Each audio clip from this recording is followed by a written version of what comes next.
Assalamualaikum warahmatullahi wabarakatuh. Alhamdulillah, selalu saja kita memuji Allah atas segala nikmat yang dilimpahkan kepada kita. Dan juga selanjutnya kita panjatkan salawat dan taslim kepada Nabi besar Muhammad sallallahu alaihi wasallam sebagaimana Allah telah memerintahkan kepada kita. Melanjutkan bahasan bedah buku kita, Kitab Adab Mufrad. Dan kita akan melanjutkan di bab atau pasal ke-105, masalah orang yang ingin jadi budak. Sebelumnya kita sudah sempat membahas pasal ke-104, masalah budak adalah pemimpin. Dan ini sudah kita jelaskan panjang lebar masalah hadis Nabi SAW, kalau budak adalah pemimpin terhadap harta majikannya dan dia akan bertanggung jawab terhadap harta tersebut, baik itu rumah, mobil, apa saja ya yang merupakan titipan majikan yang pada saat majikan lagi sedang tidak di rumah. Walaupun ada juga di rumah sama ya, dia bertanggung jawab terhadap harta tersebut.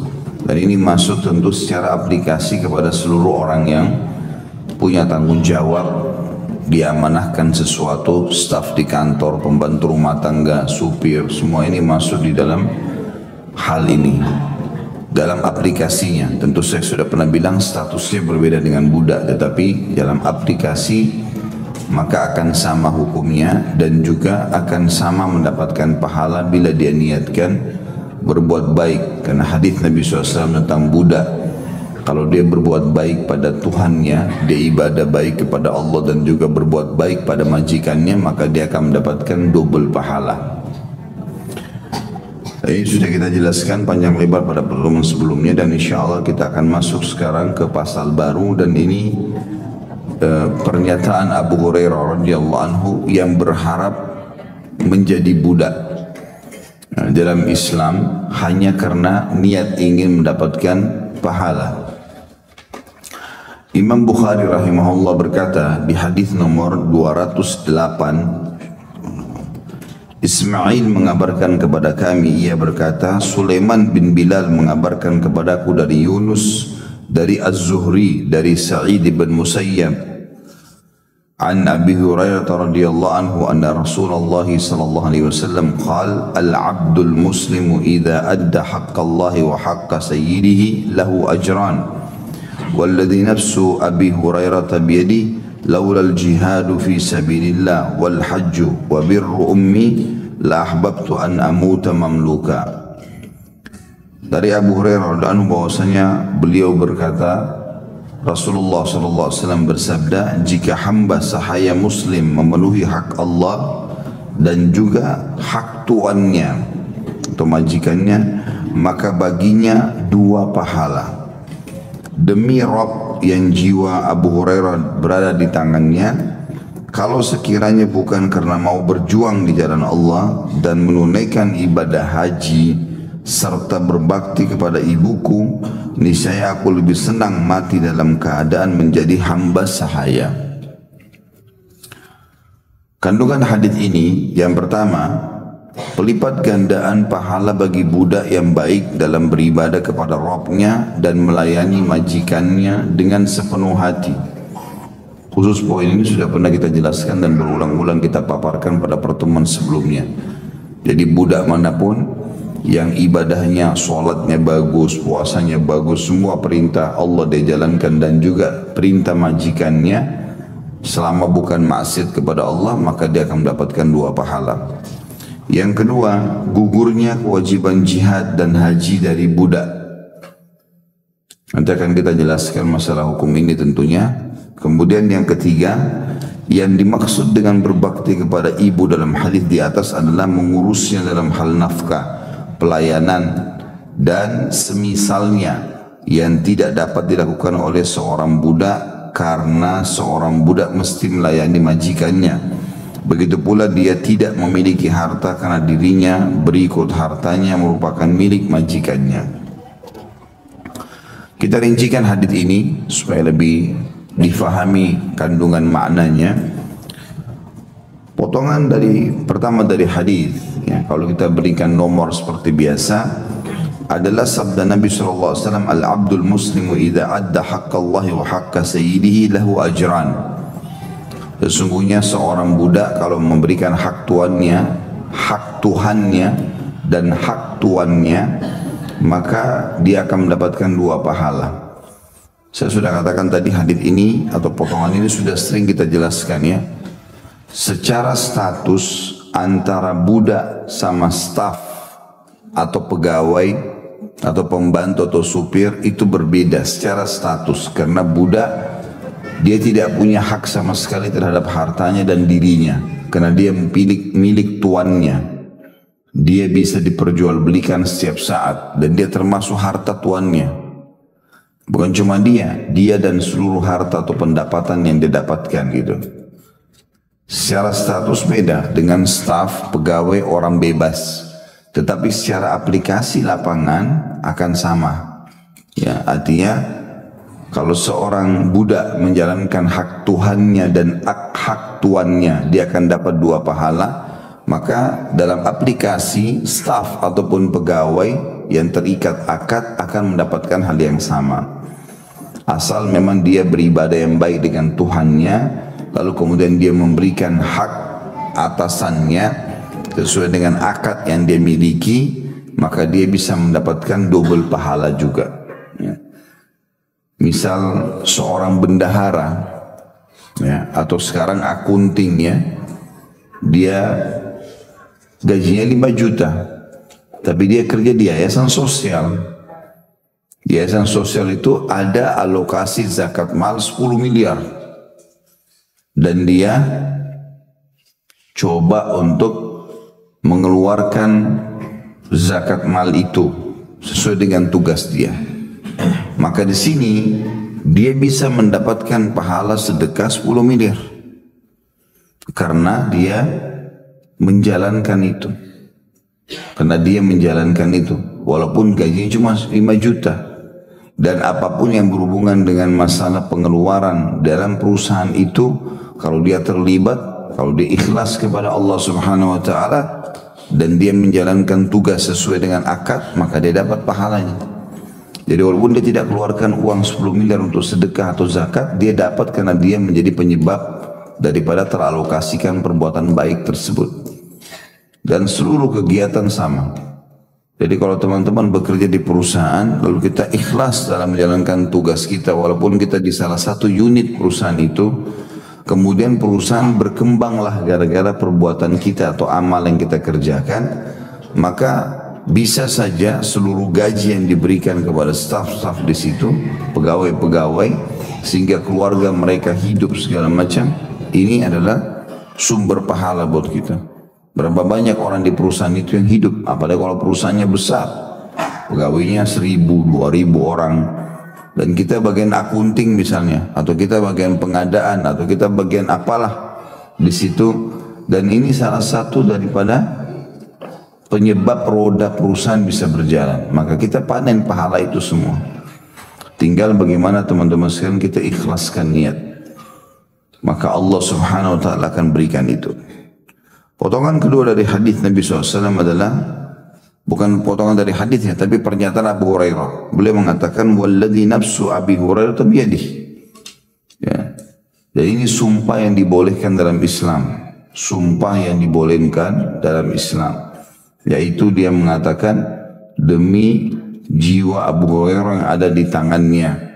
Jadi kita bisa mengatakan demi jiwa, misalnya saya mengatakan demi jiwa Khalid yang berada di tangan Allah atau di tangannya, ini sumpah juga. Artinya kita memang bersumpah atas nama zat Allah yang memegang ruh kita. Dan ini sering diucapkan oleh Nabi SAW. Jadi mirip dengan demi Allah, tetapi dia ya berbeda lafaz saja. Nah, ini boleh. Ini bagian kedua dari hadis yang kita ambil pelajaran, boleh kita bersumpah dengan itu. Sebagian ulama mengatakan boleh bersumpah kalau penisbatan juga penghambaan kepada Allah, misalnya demi Tuhannya Ka'bah, maka itu dibolehkan. Yang tidak boleh kalau bersumpah atas nama makhluk. tanpa ada penisbatan kepada Allah SWT, seperti orang bilang demi Rasulullah biasa di Indonesia. Nah, itu tidak boleh. Ya. Jadi dia bersumpah demi Nabi. Nah, itu nggak boleh karena sumpah hanya untuk Allah Subhanahu wa taala. Kemudian potongan yang ketiga dari perkataan Abu Hurairah mengatakan, laulal jihadu fi sabilillah, kalau bukan karena jihad di jalan Allah. Apa hubungannya antara jihad sama perbudakan? Jadi budak ini teman-teman sangat terikat dengan majikannya. Dia nggak bisa sama sekali beraktivitas apapun tanpa izin majikannya, karena dia bagian daripada harta majikannya. Secara status memang begitu. Beda dengan pegawai yang bebas, hanya terikat akad kerja saja. Tapi kalau budak itu dirinya, seluruh hartanya milik majikannya. Majikannya bisa jual dia setiap saat, tapi dalam Islam tidak boleh menzalimi mereka. Nggak boleh memukul, ya sudah kita pelajari dalam pasal-pasal sebelumnya tentang masalah tidak boleh menzalimi mereka, bahkan sunnahnya memberikan pakaian buat mereka, memberikan makanan buat mereka seperti yang kita miliki, ya. Maka termasuk jihad, kalau seorang anak mau pergi jihad, maka dia izin sama orang tuanya. Kalau budak izin sama majikannya. Kapan majikannya izinkan boleh, kalau tidak, tidak. Walaupun yang jadi budak muslim majikannya kafir, tetap dia tidak boleh bergerak. Makanya Salman Al-Farisi radhiyallahu anhu, sahabat Nabi yang mulia, pernah terikat menjadi budak di tangan seorang Yahudi. Maka dia nggak bisa beraktivitas apa-apa. Dan pada saat dia mau bebaskan diri, Yahudi ini memberatkan dia. Dia harus menanamkan 1000 pohon kurma. Itu bukan hal yang ringan, berat. Seperti kita 1000 pohon kelapa. Seperti Yahudi ini nggak mau lepasin dia. Tapi dia melapor kepada Nabi SAW, lalu Nabi SAW menyuruh para sahabat membantu. Setiap orang menyumbang 1 bibit, 2 bibit, 3 bibit, sampai terkumpul semuanya. Lalu setelah terkumpul, kata Nabi SAW, biarkan aku yang menanamnya. Maka Nabi SAW tanam dengan tangan beliau yang mulia, maka semua pohon itu menjadi subur. Akhirnya bebaslah dia, gitu. Walaupun masih ada juga permintaan uang lagi selain pohon kurma itu, ya. Tapi selama masih terikat dengan majikannya, walaupun majikannya kafir, sudah terlanjur jadi budak dia, maka dia tidak bisa berbuat apa-apa, karena majikannya bisa menjualnya, bisa segala macam. Gitu. Ya, itu yang dimaksud di sini. Nah, dalam bab jihad, dia tidak bisa sama sekali, teman-teman sekalian, dia tidak akan pernah bisa sama sekali untuk pergi jihad sampai izin majikannya. Harus izin majikan baru boleh. Kemudian haji juga sama. Kalau dia mau pergi haji, dia mau pergi umrah, harus izin sama majikan. Majikannya izinkan, bisa. Kalau enggak, enggak. Sampai sekarang sebenarnya yang saya dapat informasi, tapi saya nggak pernah lihat sendiri, ya. Itu masih ada beberapa negara di Afrika yang masih ada keturunan budak. Tapi turun-temurun dari zaman dulu. Memang majikan-majikan mereka nggak bebasin. Maka itu masih ada yang diperjualbelikan segala macam. Beberapa teman-teman kita di Timur Tengah, kalau mereka mau bayar kafarah, denda kayak siang hari Ramadan berhubungan biologis suami istri, atau denda sumpah, ya, yang salah misalnya, maka salah satunya bebasin budak. Itu mereka ngirim uang ke sana. Kalau saya tahu, saya dengarnya sekitar 10.000 real, 35 jutaan. Termasuk juga bisa alokasi zakat mal dari 8 golongan penerima zakat. Salah satunya adalah pembebasan budak, bebasin budak. Akhirnya masih ada di sana, dan sebagian mereka kalau pergi haji membawa budak-budaknya yang banyak supaya dapat pahala banyak. Di Mekah mereka bebasin. Mereka mengatakan sambil haji kalian bebas karena Allah, supaya pahalanya lebih besar. Tentu budak-budak ini saya sudah pernah jelaskan juga untuk mereviewkan saja. Kalau dia akan didapatkan dari hasil peperangan. Ya. Kalau terjadi peperangan, kemudian pasukan A sama pasukan B misalnya mengalahkan pasukan A, maka yang ada di dalam kancah peperangan itu, kalau manusianya, kalau hartanya jadi ghanimah, manusianya menjadi budak. Ya. Tapi Islam sekali lagi datang untuk menyuruh kita membebaskan, memberikan makanan, ya, memberikan pakaian. Kita disuruh mendidik dengan baik. Bahkan kalau budak itu wanita, sudah kita jelaskan, kalau dia didik dengan baik, dia berikan pakaian, lalu dia bebaskan, lalu dia nikahi, dia akan mendapatkan 2 pahala. Sudah pernah kita jelaskan hadis masalah itu. Maka itu bisa terjadi. Atau misalnya ada orang dilakukan penjualan manusia, seperti di beberapa negara terjadi di zaman-zaman kita sekarang. Ada manusia, orang-orang dituliskan akad, misalnya keluar dari negara A ke negara B dengan akad kerja di pabrik. Ternyata enggak, terutama bagi kaum wanita, ya. Maka mereka diperjualbelikan. Jadi tiba-tiba seperti berstatus budak gitu, nggak bisa buat apa-apa. Maka orang-orang seperti ini terikat dalam keterbudakan. Yang saya pernah ceritakan saudara-saudara kita di Myanmar kemarin begitu. Ada seorang dokter dari Bahrain datang langsung ke Thailand dan memang dia bicara langsung di cuplikannya di YouTube itu dengan saudara-saudara kita Muslim yang lagi di penjara. Nah itu memang seperti orang keterbudakan. Jadi karena perang antara Muslim sama orang-orang di sana itu, maka orang Muslim ditangkaplah sama mereka gitu kan, walaupun mereka orang Muslim tidak ada senjatanya segala macam, mereka dibantai massal sebagaimana kita tahu. Semoga Allah angkat permasalahan mereka. Maka umat-umat Islam ini boleh dibebasin, tapi dengan syarat bayar satu orang $1.000. Jadi seperti keterbudakan, maka bebasin budak itu. Nah ini kurang lebih tambahan informasi ataupun kita review dari istilah budak itu sendiri, ya. Khusus 2 poin ini, masalah jihad dan haji, di kandungan hadits tadi disebutkan bahwasanya gugurnya kewajiban jihad dan haji bagi budak. Dan ini memang hukum syar'i.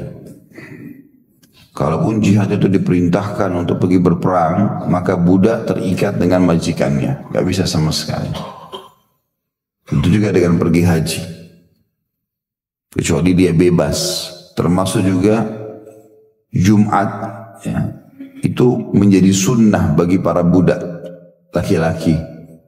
Kan kalau orang bebas wajib sholat Jumat, tidak ada udzur syar'i, dia berdosa. Tapi kalau budak, dia gugur darinya Jumat. Kata Nabi SAW, 4 Jumat itu wajib kecuali pada 4 orang.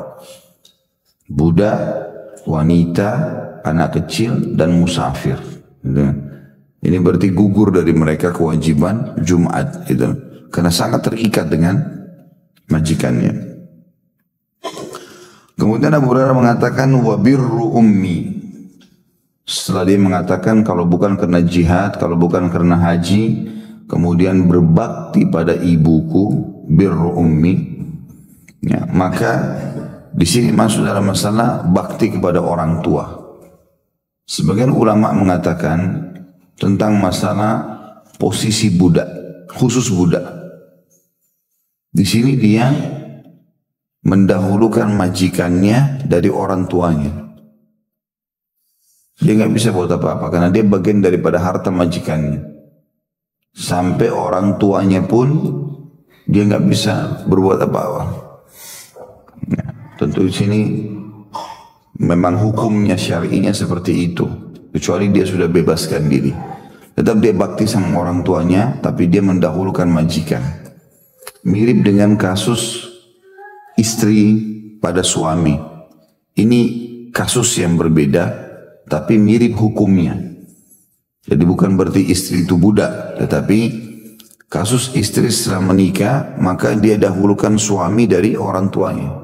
Nah mirip dengan budak, dia dahulukan majikannya dari orang tuanya. Karena dia terikat di sini dalam masalah akad keterbudakan itu. Makanya Abu Hurairah mengatakan kalau bukan karena jihad Kalau budak harus izin sama majikannya.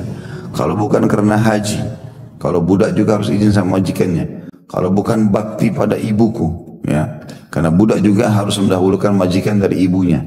Maka aku berharap meninggal dalam keadaan budak. Kenapa? Karena tadi dikatakan di awal hadis, kalau budak itu memberikan hak Tuhannya dan juga hak tuannya, maka dia akan mendapatkan double pahala. Double pahala sini artinya kalau orang dapat 10, dia dapat 20 dengan perbuatan yang sama. Kalau si A buat sholat misalnya dapat 10 pahala, lalu budak mengerjakan sholat juga, maka dia memberikan hak tuannya, maka secara otomatis ini dapat 20 pahala, double dari pahala-pahala orang umumnya. Tentu di sini teman-teman sekalian yang perlu kita pahami dalam closing hadis ini atau penutupan hadis ini, bukan berarti kita dianjurkan jadi budak.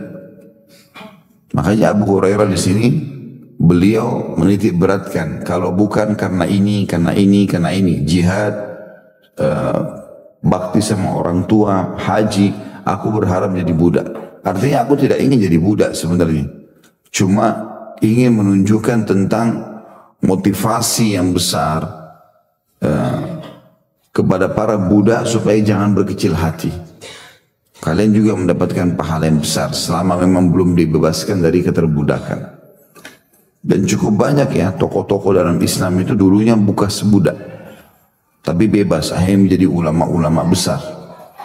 Kasus Hasan Basri rahimahullah, ya. Kemudian Atha bin Abi Rabah, ya. Ini mereka dulunya bekas budak, lalu dibebasin oleh majikannya, kemudian mereka menjadi ulama-ulama besar. Ya, ada juga di antara mereka memang dasarnya membebaskan budaknya untuk supaya dikader menjadi ulama, seperti kasus Nafi' rahimahullah. Nafi' ini dulu budaknya Abdullah bin Umar. Abdullah bin Umar membelinya, kemudian mendidiknya supaya mengambil hadis dari Abdullah radhiyallahu anhu. Kemudian terbentuklah Nafi' menjadi perawi hadis. Sampai para ulama hadis mengatakan termasuk sanad emas adalah kalau Imam Malik meriwayatkan dari Nafi' dari Abdullah bin Umar, dianggap ini adalah sanad emas dalam hadis. Seperti itulah. Maka ini yang kita bisa ambil dari hadis nomor 208. Kita masuk sekarang ke hadis 106 atau di pasal 106, maaf. Tidak boleh mengatakan, maksudnya pada budak, hambaku, tanda kutip di sini. Imam Bukhari berkata rahimahullah, hadis nomor 209, Muhammad bin Abdullah mengabarkan kepada kami, ia berkata, Ibnu Abi Hazim mengabarkan kepadaku dari Al-Ala, dari ayahnya, an Abi Hurairah radhiyallahu anhu anin Nabi sallallahu alaihi wasallam qala, la yaqul ahadukum abdi amati kullukum abidullah wa kullu nisaikum ima'ullah wal yakul ghulami jariyati wa fataya wa fatati. Dari Abu Hurairah radhiyallahu anhu beliau berkata, Nabi SAW bersabda, janganlah salah seorang di antara kalian mengatakan budakku. Kalian semua adalah hamba Allah dan semua istri kalian adalah juga hamba Allah. Melainkan katakanlah gulami, jariyati, amati. Enggak ada amati ini ya. Ini dihapus ini. Terjemahannya lebih ini. Yang benar gulami, jariyati, itu amati tidak ada, dihapus. Fataya ada dan fatati. Kandungan hadis ini nanti akan kita jelaskan lebih jauh tentunya insyaallah. Kandungan hadis ini yang pertama, dalam hadis di atas terdapat larangan bagi seorang majikan untuk mengucapkan perkataan wahai hambaku kepada budak yang ia miliki, karena hakikat penghambaan hanya patut ditujukan kepada Allah Ta'ala saja. Selain itu, ucapan tersebut mengandung unsur pengagungan yang tidak layak ditujukan dan disematkan kepada makhluk. Yang kedua, dalam hadis di atas terdapat perintah untuk memilih dan menggunakan lafaz dan kata-kata yang dapat menyampaikan maksud yang diinginkan tanpa menimbulkan kecongkakan seperti ucapan wahai pelayanku dan wahai pembantuku. Baik, sekarang kita jelaskan hadis ini. Potongan pertama adalah sabda Nabi SAW, la yakul ahadukum abdi amati kullukum abidullah. Artinya, janganlah seseorang di antara kalian mengatakan kepada budak laki-lakinya, dia mengatakan wahai budakku, dan budak perempuannya dia mengatakan wahai budakku. Karena kalian semua adalah hamba Allah. Di sini ada kalimat atau kosakata bahasa Arab perbedaan antara budak laki-laki dan budak perempuan. Kalau budak laki-laki abd, kalau hamba atau budak perempuan amah. Tetapi kalimat abd dan amah ini paling layak digunakan hanya untuk penisbatan kepada Allah. Jadi kalau orang namanya Abdullah, abd itu artinya hamba. Tapi kita bilang Abdullah, hambanya Allah, masuk akal, nyambung karena penisbatan penghambaan kepada Sang Pencipta Allah Subhanahu wa taala. Tapi enggak boleh kita menggunakan kalimat ini sambil mengatakan kepada budak kita abdi, wahai hambaku, karena ini hanya layak Allah yang gunakan ini. Ini penghambaan khusus untuk kosakata ini tidak boleh sama sekali. Jadi tidak boleh kita mengatakan hambaku, itu bahasa sederhananya. Baik hamba laki-laki abd atau hamba perempuan amah. Sekaligus juga saya tambahkan di sini teman-teman sekalian, nama yang paling dicintai oleh Allah Subhanahu wa taala adalah penisbatan penghambaan kepadanya. Makanya kata Nabi SAW, nama yang paling Allah cintai adalah Abdullah dan Abdurrahman. Datang setelahnya seluruh penisbatan kepada Allah seperti Abdul Syakur, Abdul Ghafur, Abdul Tawwab, ini semua dari Asma'ul Husna diambil. Kalau perempuan Amatullah, Amatur Rahman, ini amah diganti abdnya. Mungkin ini yang masih belum kita pakai di Indonesia menggunakan istilah amah bagi anak perempuan tapi penisbatan kepada Allah. Yang kita banyak pakai Abdullah untuk laki-laki, tapi perempuan Amatullah belum pernah gitu. Karena sebenarnya ini digunakan oleh para sahabat. Hampir seluruh sahabat itu kalau punya anak perempuan banyak, maka di antara anak perempuannya pasti ada dinamakan Amatullah. Seperti kalau tidak salah anaknya Zubair bin Awam, Talha bin Ubaidillah, banyak sahabat-sahabat Nabi yang dijamin masuk surga pun mereka menamakan anak mereka dengan ini. Jadi ini penisbatan hanya untuk kepada Allah Subhanahu wa taala. Potongan hadis yang kedua, maaf, masih ada dari potongan yang pertama, kullukum abidullah, dan kalian semua hamba Allah. Artinya kalau bukan karena keadaan yang membuat mereka jadi status hamba atau budak, maka tentu mereka tidak akan jadi seperti itu. Ini ditarik dalam semua lini kehidupan Kalau Allah Subhanahu wa taala memberikan kita kelebihan, kita bersyukur kepada Alhamdulillah, paras wajahnya, postur tubuhnya, hartanya, apalah ilmunya, maka dia syukuri Allah Subhanahu wa taala. Kalau ada orang yang sedang membantu dia di pekerjaannya, jangan sampai dia menganggap remeh mereka. Karena sebenarnya kalau bukan karena keadaan ekonomi atau jenjang pendidikan atau jenjang sosial, mereka tidak akan jadi seperti itu. Oleh karena itu kita harus bermuamalah yang baik sama mereka. Allah amanahkan pegawai, Allah amanahkan pembantu, Allah amanahkan supir, semuanya itu kita tetap harus berbuat baik sama mereka. Di antara yang berbuat baik sudah kita jelaskan, yang memberi makan, memberi pakaian, memberi yang terbaik yang bisa kita lakukan. Potongan yang kedua, ini masih potongan yang pertama, masih bersambung, saya tidak bahas tadi ini. Kullukum abidullah wa kullu nisaikum ima'ullah. Semua kalian adalah hai laki-laki abidullah, hamba Allah, dan istri-istri kalian dan seluruh wanita yang berada di bawah naungan kalian adalah ima'ullah. Kalimat ima'ullah jamak daripada amah. Yang tadi saya bilang, penisbatan hamba kepada Allah Kalau perempuan amah. Tadi kan kalau laki-laki kalau namanya Abdullah, laki perempuan amatullah. Maka ini masuk dalam potongan yang pertama hadis ya. Wa kullukum abidullah, kalian semua laki-laki adalah hamba Allah. Wa kullu nisaikum ima Allah, dan semua wanita kalian adalah hamba Allah juga, tapi menggunakan bahasa ima, jamak daripada amah. Jelas nggak ini? Jelas. Hah? Makin banyak orang yang ruku saya lihat ini.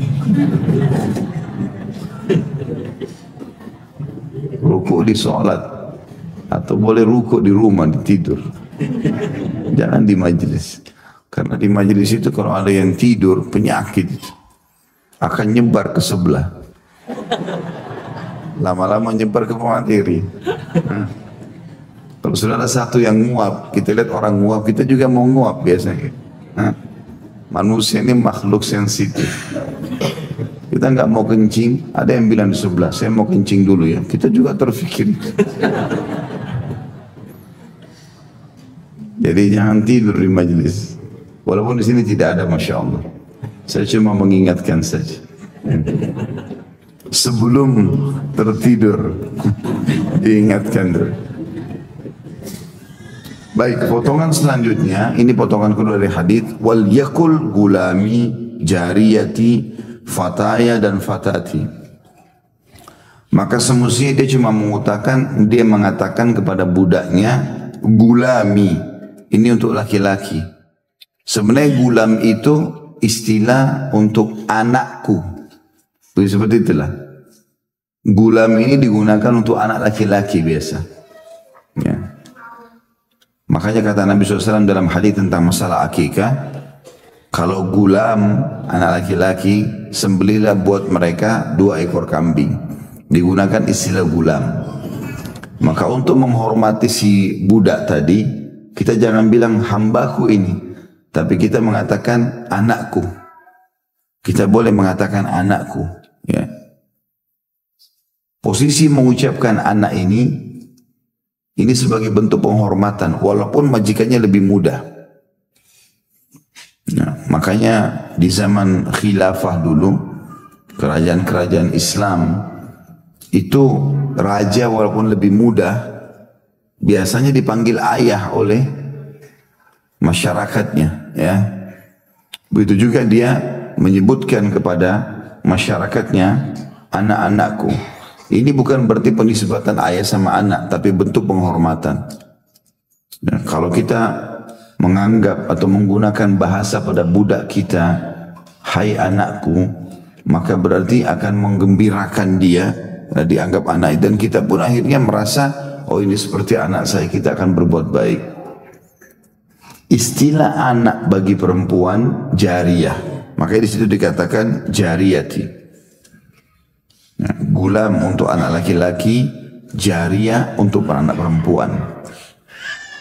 Jadi ini yang disunnahkan kita ucapkan kepada budak-budak kita. Laki-laki kita mengatakan gulami, gulam. Perempuan kita mengatakan jariyati. Atau menggunakan bahasa lain fataya dan fatati. Ini juga sama, maknanya juga sama, anak.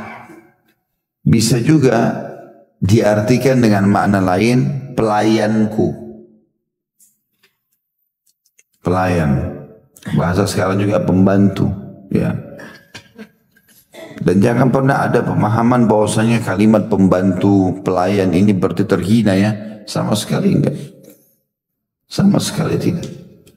Subhanallah, Raja Faisal rahimahullah di Saudi, seingat saya beliau atau ayahnya ya, tapi pada saat dipanggil, wahai raja yang menguasai 2 wilayah haram, Mekah sama Madinah, maka beliau mengatakan bukan raja, tapi khadim, pembantu. Makanya istilah Raja Saudi itu khadimul haramain syarifain. Khadim ini maksudnya pembantu untuk 2 wilayah haram. Maka itu bukan sesuatu yang terhina. Karena banyak orang menjadikan ini sebagai bahasa yang terhina, padahal sebenarnya tidak. Karena bahasa bantu dasarnya bahasa yang bagus kan. Sekarang kalau kita mengatakan saya membantu orang tua saya, masa buruk? Ada kan? Itu tidak usah dinisbatkan pada sesuatu yang buruk, jadi positif saja sebenarnya. Ya, saya membantu orang tua saya karena saya selalu mau berkhidmah. Bisa saja digunakan bahasa itu. Karena bahasa ini biasanya kalau dibawa kepada hal yang sensitif, maka kita tidak mau menggunakannya lagi. Padahal sebenarnya ini positif saja. Tidak ada sesuatu yang salah di situ. Hari ini juga memberikan pelajaran kepada kita tentang adab dalam Islam. Bagaimana ini bisa diambil bagian atau manfaat yang ketiga ya, tambahan daripada manfaat yang sudah ada tadi dari potongan hadis yang saya bagi dua, adalah ini adab dalam Islam. Bagaimana Islam mengajarkan kita untuk selalu menghormati orang lain, termasuk para budak yang biasanya dianggap remeh oleh orang. Sampai pada tingkat penyebutannya saja diajar dalam Islam. Nggak boleh sembarangan. Nah, kalau penyebutan saja panggilan harus diatur atau diatur seperti ini teman-teman, ya, supaya kita ganti dari kalimat budakku atau hambaku diganti kepada anakku atau pelayanku, itu digunakan apalagi kalau dalam menghina. Kalau panggilan saja harus santun, maka tentu larangan lebih berat adalah menghina dan mencaci maki mereka. Jadi nggak boleh sama sekali. Kalau ada orang punya kekurangan, Imam Syafi'i rahimahullah pernah punya seorang murid, dia tidak cepat menangkap materi. Imam Syafi'i tahu itu rahimahullah. Sampai kadang-kadang dia ngucil sendiri diri ke belakang dalam majelis. Tapi Imam Syafi'i tahu keadaannya orang ini. Maka setelah selesai pengajian, Imam Syafi'i masih mendatangi orang itu. Lalu mengatakan, apa kau sudah mengerti tadi? Dia bilang setengah wahai imam atau belum. Maka Imam Syafi'i mulai menjelaskan kepada dia, ini loh yang dimaksud, ini loh yang dimaksud.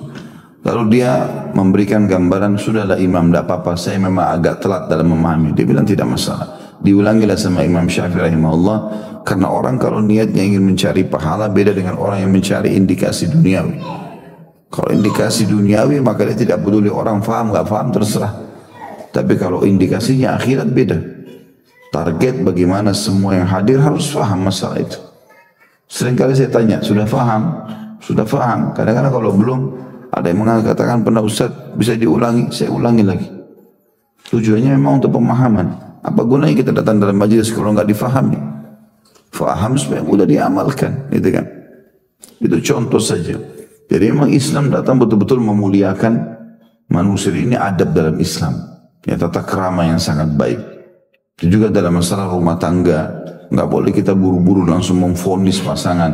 Kita berharap dia seperti kita, padahal sebenarnya dia belum belajar. Enggak. Sampaikan, ajarkan, bahasakan. Gitu. Jadikan mereka sebagai target dakwah. Gitu. Supaya jelas.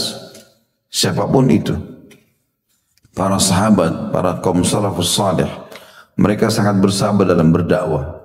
Jadi kalau mau berdakwah, mereka sabar. Ada orang yang subhanallah dengan satu nasihat, faham, berubah. Ada orang mungkin yang nasihat yang ke-10 baru bisa berubah. Berapa kali kita dengar hadis teman-teman sekalian, ada hadis, ada orang yang kita baca, orang baca hadis langsung faham, oh ya satu, diamalkan sampai. Ada enggak? Mungkin hadis itu yang ke-10 kita dengar, mungkin yang ke-20 kali baru kita tersentuh.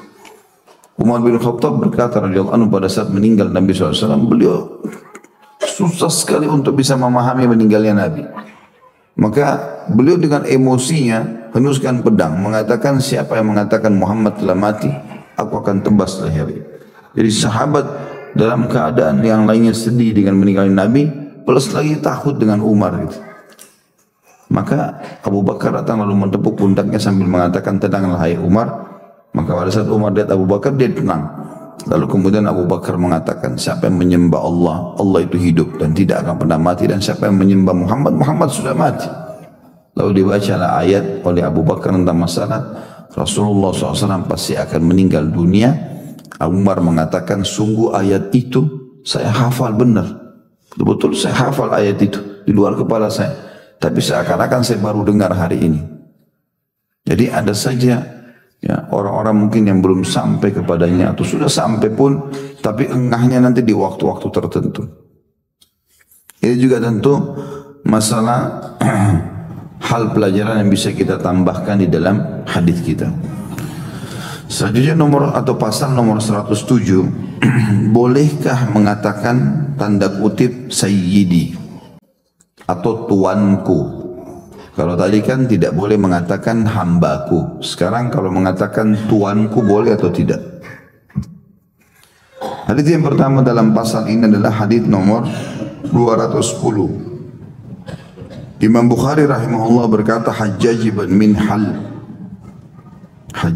Minhal mengabarkan kepada kami, ia berkata, Hammad ibn Salamah mengabarkan kepada kami dari Ayyub,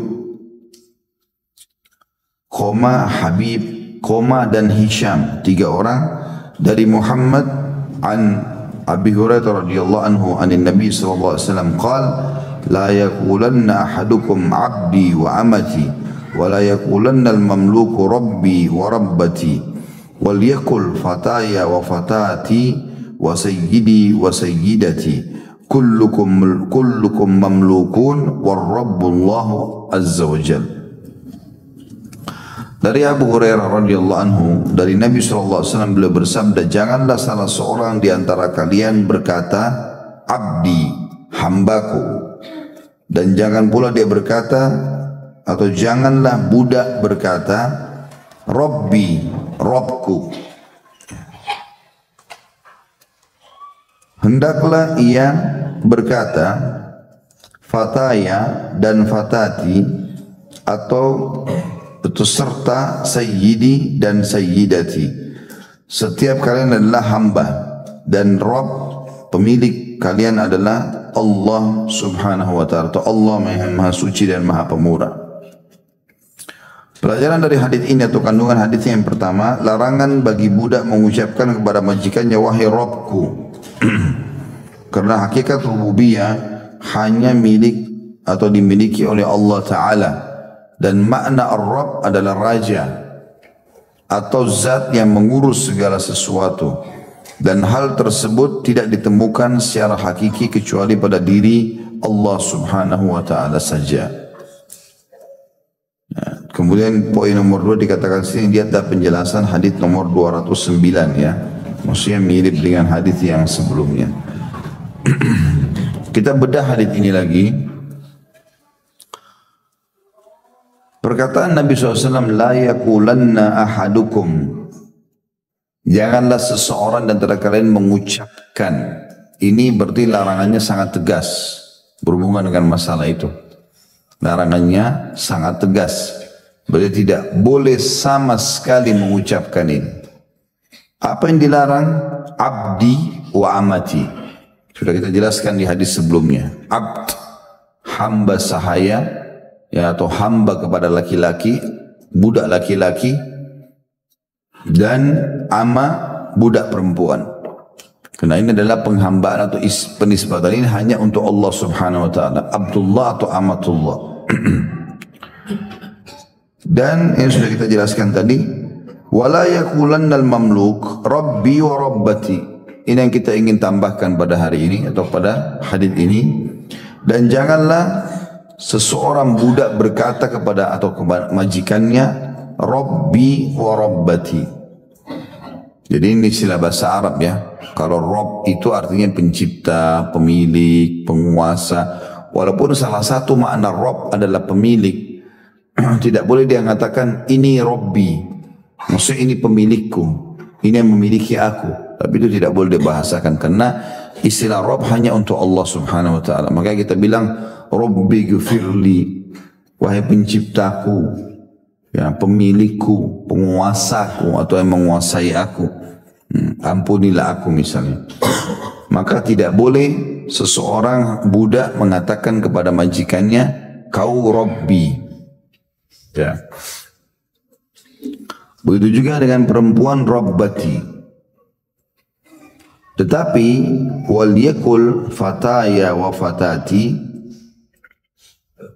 tetapi seorang majikan boleh berkata ini pelayan laki-lakiku, ini pelayan perempuanku, atau ini anak laki-lakiku, ini anak perempuanku. Wa sayyidi wa sayyidati, dan boleh seorang budak berkata pada majikannya julukan tuanku. Ya, majikanku itu boleh dibahasakan. Nah, itu dianjurkan dalam hadis ini. Kalau perempuan laki-laki sayyidi, kalau perempuan sayyidati. Ya. Dan ini biasa kalau orang-orang Arab dalam pertemuan-pertemuan yang besar, mereka juga membahasakan para hadirin dengan tuan-tuan. Kayak kita biasa memang tuan-tuan, ya, yang hadir gini-gini gitu kan. Nah, dalam bahasa Arab ada sayyidi wa sayyidati. Bahasa tuan laki-laki dan tuan perempuan yang hadir seperti itu dibolehkan. Alasannya kata Nabi SAW, kullukum mamlukun, karena kalian semua adalah hamba yang terikat. Ya.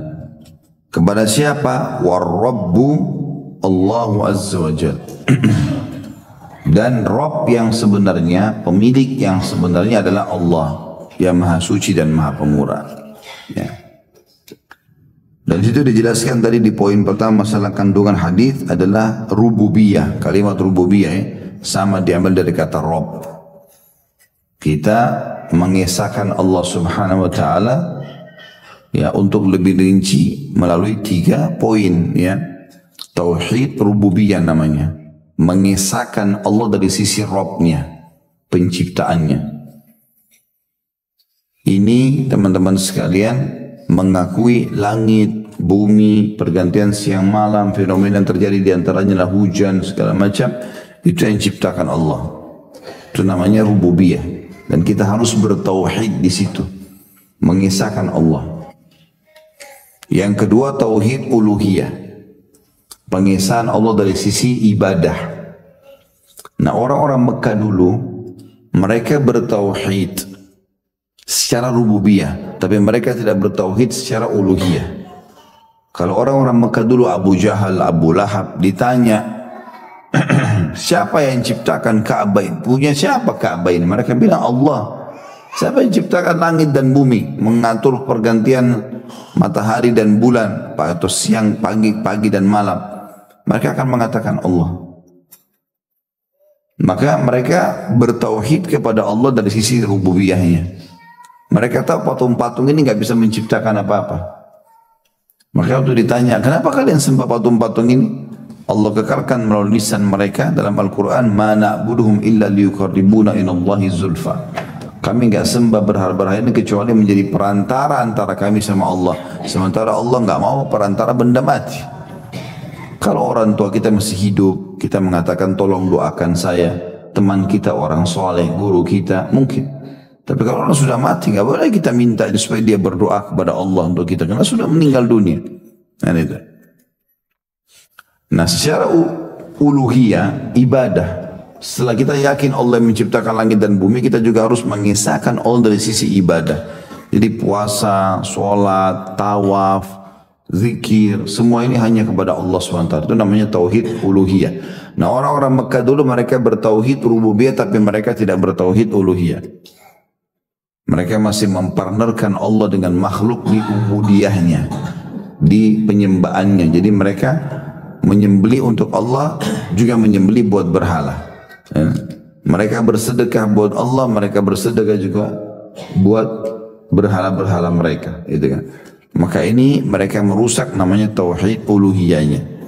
Kemudian yang ketiga adalah tauhid asma'us sifat, atau mengisahkan Allah dari sisi nama-nama dan sifat-sifatnya. Jadi kita harus betul-betul memurnikan nama-nama dan sifat Allah, dan kita yakini semua apa adanya. Misalnya Allah tersenyum, kata Nabi SAW, ya, atau Allah tersenyum dalam hadis sahih dengan 2 orang yang saling bunuh-membunuh, tapi dua-duanya masuk surga. Dua-duanya masuk surga. Lalu sahabat bertanya, ya Rasulullah, bagaimana ceritanya itu? Nabi bilang, ada muslim dibunuh oleh kafir, maka masuk surga lah si muslim kena mati syahid.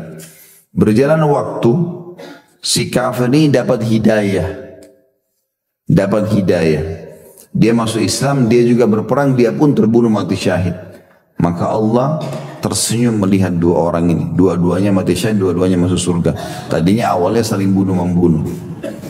Juga dikatakan Allah gembira. Allah gembira dengan tobat hamba-hambanya. Gitu kan. Kemudian juga dalam hadis yang lain, Allah kagum dengan anak muda yang tidak mengikuti hawa nafsunya. Kemudian juga Allah murkah kepada wanita yang keluar rumah tanpa izin suaminya misalnya. Maka ada sifat-sifat dan nama-nama Allah ini kita harus tauhidkan Allah. Termasuk masalah zatiyahnya Allah subhanahu wa ta'ala. Ya Allah mengatakan tentang penglihatan tajri bi'ayunina, semua itu berjalan sesuai dengan pengawasan mata-mata kami. Ya sudah, Allah mengatakan Allah punya mata. Allah mengatakan dalam surah Ar-Rahman, kullu man 'alaiha fan wa yabqa wajhu rabbika dzul jalali wal ikram. Semua di muka bumi ini akan binasa, di alam semesta akan binasa kecuali wajah Tuhanmu. Hai Muhammad yang mulia, gitu kan. Maka ini Allah menyebutkan ada wajahnya. Juga tentang tafsir surah Qaf, masalah neraka yang Allah mengatakan halim talati wa taqulu yawma naqulu li jahannam halim talati wa taqulu hal min mazid. Nanti pada hari kiamat kami akan katakan kepada neraka, apakah kau sudah penuh?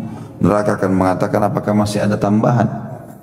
Maka kata Nabi SAW, terus neraka mengatakan lemparkan ya Allah, tambahkan ya Allah, naudzubillah penghuninya, sampai Allah zat yang maha mulia meletakkan telapak kakinya pada neraka sehingga neraka itu mengerut seperti kerutnya daging.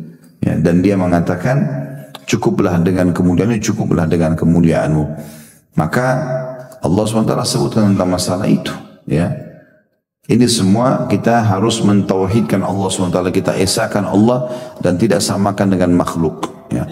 Maka ini 3 macam pengesaan kepada Allah Subhanahu Wa Taala. Tadi kita singgung ini karena ada penjelasan masalah tauhid rububiyah atau bagaimana kita tidak menggunakan bahasa Rob, ya, pencipta dan pemilik ini kepada majikan, tapi kita boleh mengatakan bahasa Tuhan. Selanjutnya hadis nomor 211, Imam Bukhari berkata rahimahullah, Musaddad mengabarkan kepada kami, ia berkata, Bishr bin Al-Fadl mengabarkan kepada kami, ia berkata, Abu Maslamah mengabarkan kepada kami dari Abu Nadrah an Mutarrifin qala abi intalaqtu fi wafdin bani Amirin ila Nabi sallallahu alaihi wasallam faqalu anta sayyiduna qala as-sayyidullah qalu wa afdaluna fadla wa a'zamuna tawla qala faqala qulu biqaulikum wa la yastajriyannakum asy-syaitan. Artinya dari Mutarrif ia berkata, ayahku berkata, aku pernah bersama utusan Bani Amir menemui Nabi SAW. Mereka lalu berkata kepada Nabi SAW, engkau adalah Sayyidina atau Tuan kami. Beliau menjawab, Sayyid atau Tuan itu hanyalah Allah. Maka mereka kemudian berkata, dan engkau adalah orang yang paling utama keutamanya di antara kami dan paling agung. Maka Nabi ia berkata, beliau pun menjawab atau Nabi SAW bersabda, ucapkanlah dengan ucapan kalian dan jangan sampai syaitan menjalankan ucapan kalian, atau jangan sampai syaitan menipu kalian dengan perkataan itu. Jadi ada kosakata dulu, makna taulan di dalam hadis, ya, a'zamu taulan, dermawan kepada para kolega dan berwibawa di hadapan para pesaing. Kemudian makna akhir hadis, wala yastajriyannakum, jangan sampai syaitan menguasai kalian dan menjadikan kalian sebagai wakil atau utusannya. Hal ini dapat terjadi karena mereka telah memuji Rasulullah SAW secara berlebihan. Oleh karena itu Nabi SAW membenci dan melarang mereka berlebihan dalam memuji. Beliau juga ingin mereka berbicara sewajar dan tidak berlebihan dalam memuji, sehingga seakan-akan mereka menjadi wakil atau utusan syaitan yang berbicara dengan lisan, ya, atau dengan lisan. Diambil dari kitab An-Nihayah. Itu An-Nihayah maksudnya kitab, ya. Kandungan hadis nanti setelah kita baca ini baru saya jelaskan seperti tadi, ya. Yang pertama, Nabi SAW telah melarang para sahabatnya atau utusan Bani Amir untuk mengucapkan anta sayyiduna, Padahal dalam hadis lain beliau mengatakan ana sayyidu waladi Adam. Hal ini beliau lakukan agar mereka tidak beranggapan bahwa gelar kenabian diperoleh dengan sebab-sebab keduniaan. Selain itu, mereka baru saja memeluk Islam dan memiliki beberapa pemimpin kaum yang diagungkan dan ditaati perintahnya. Kemudian yang kedua, dalam hadis di atas terdapat larangan berlebihan dalam memuji dan berkata-kata. Kita bedah sekarang hadisnya. Mutarrif berkata, ini potongan pertama dari hadis atau dari riwayat ini. Mutarrif berkata ayahku, intalaqtu fi wafdi Bani Amir ila Nabi sallallahu alaihi wasallam. Ini potongan pertama hadis. Aku pernah ikut bersama kelompok sebagian orang dari suku Amir yang menemui Nabi sallallahu alaihi wasallam. Dan ini sebuah pelajaran. Sering kali terjadi begitu. Suku-suku Arab, mereka kalau ingin datang kepada Nabi sallallahu alaihi wasallam, baik mereka datang individu ataupun mereka datang rame-rame dengan tujuan untuk menemui Nabi alaihi salatu wassalam, ya, supaya minta wasiat. Apa nih wasiatnya? Apa nasihatnya ya Rasulullah? Dan ini hal yang sangat positif, dibolehkan. Ya, kalau kita tidak faham hukum, kirimlah utusan yang bisa menanyakan kepada para ulama yang bisa berbicara dengan mereka. Itu tidak semuanya orang yang diutus, tapi diutuslah sebagian orang saja. Dan kalau sebagian orang itu pun datang berkumpul, termasuk adabnya adalah yang berbicara satu orang saja. Kecuali memang ada pertanyaan lain yang mau ditanyakan. Mirip dengan kita sholat berjamaah. Abu Hanifah rahimahullah memberikan perumpamaan sholat berjamaah itu dengan pertemuan seperti ini. Beliau mengatakan, karena Abu Hanifah mengatakan orang kalau lagi sholat jahar, ngerasin suara imamnya, makmumnya nggak usah baca Al-Fatihah. Secara mutlak, udah nggak usah. Kayak sholat subuh, sholat maghrib, sholat isya, makmum nggak usah baca Al-Fatihah. Karena imam sudah baca dan suaranya keras. Gitu kan? Lalu beliau kasih perumpamaan. Perumpamaannya adalah seperti kalau kita sedang mengutus beberapa orang menemui raja, maka yang berbicara satu orang saja yang maju, yang paling berakal di antara mereka. Jangan semuanya ngomong, supaya rajanya nggak terganggu dengan itu. Maka Abu Hanifah rahimahullah berikan perumpamaan itu. Jadi kalau imam baca sudah cukup, makmum jangan ikut-ikutan.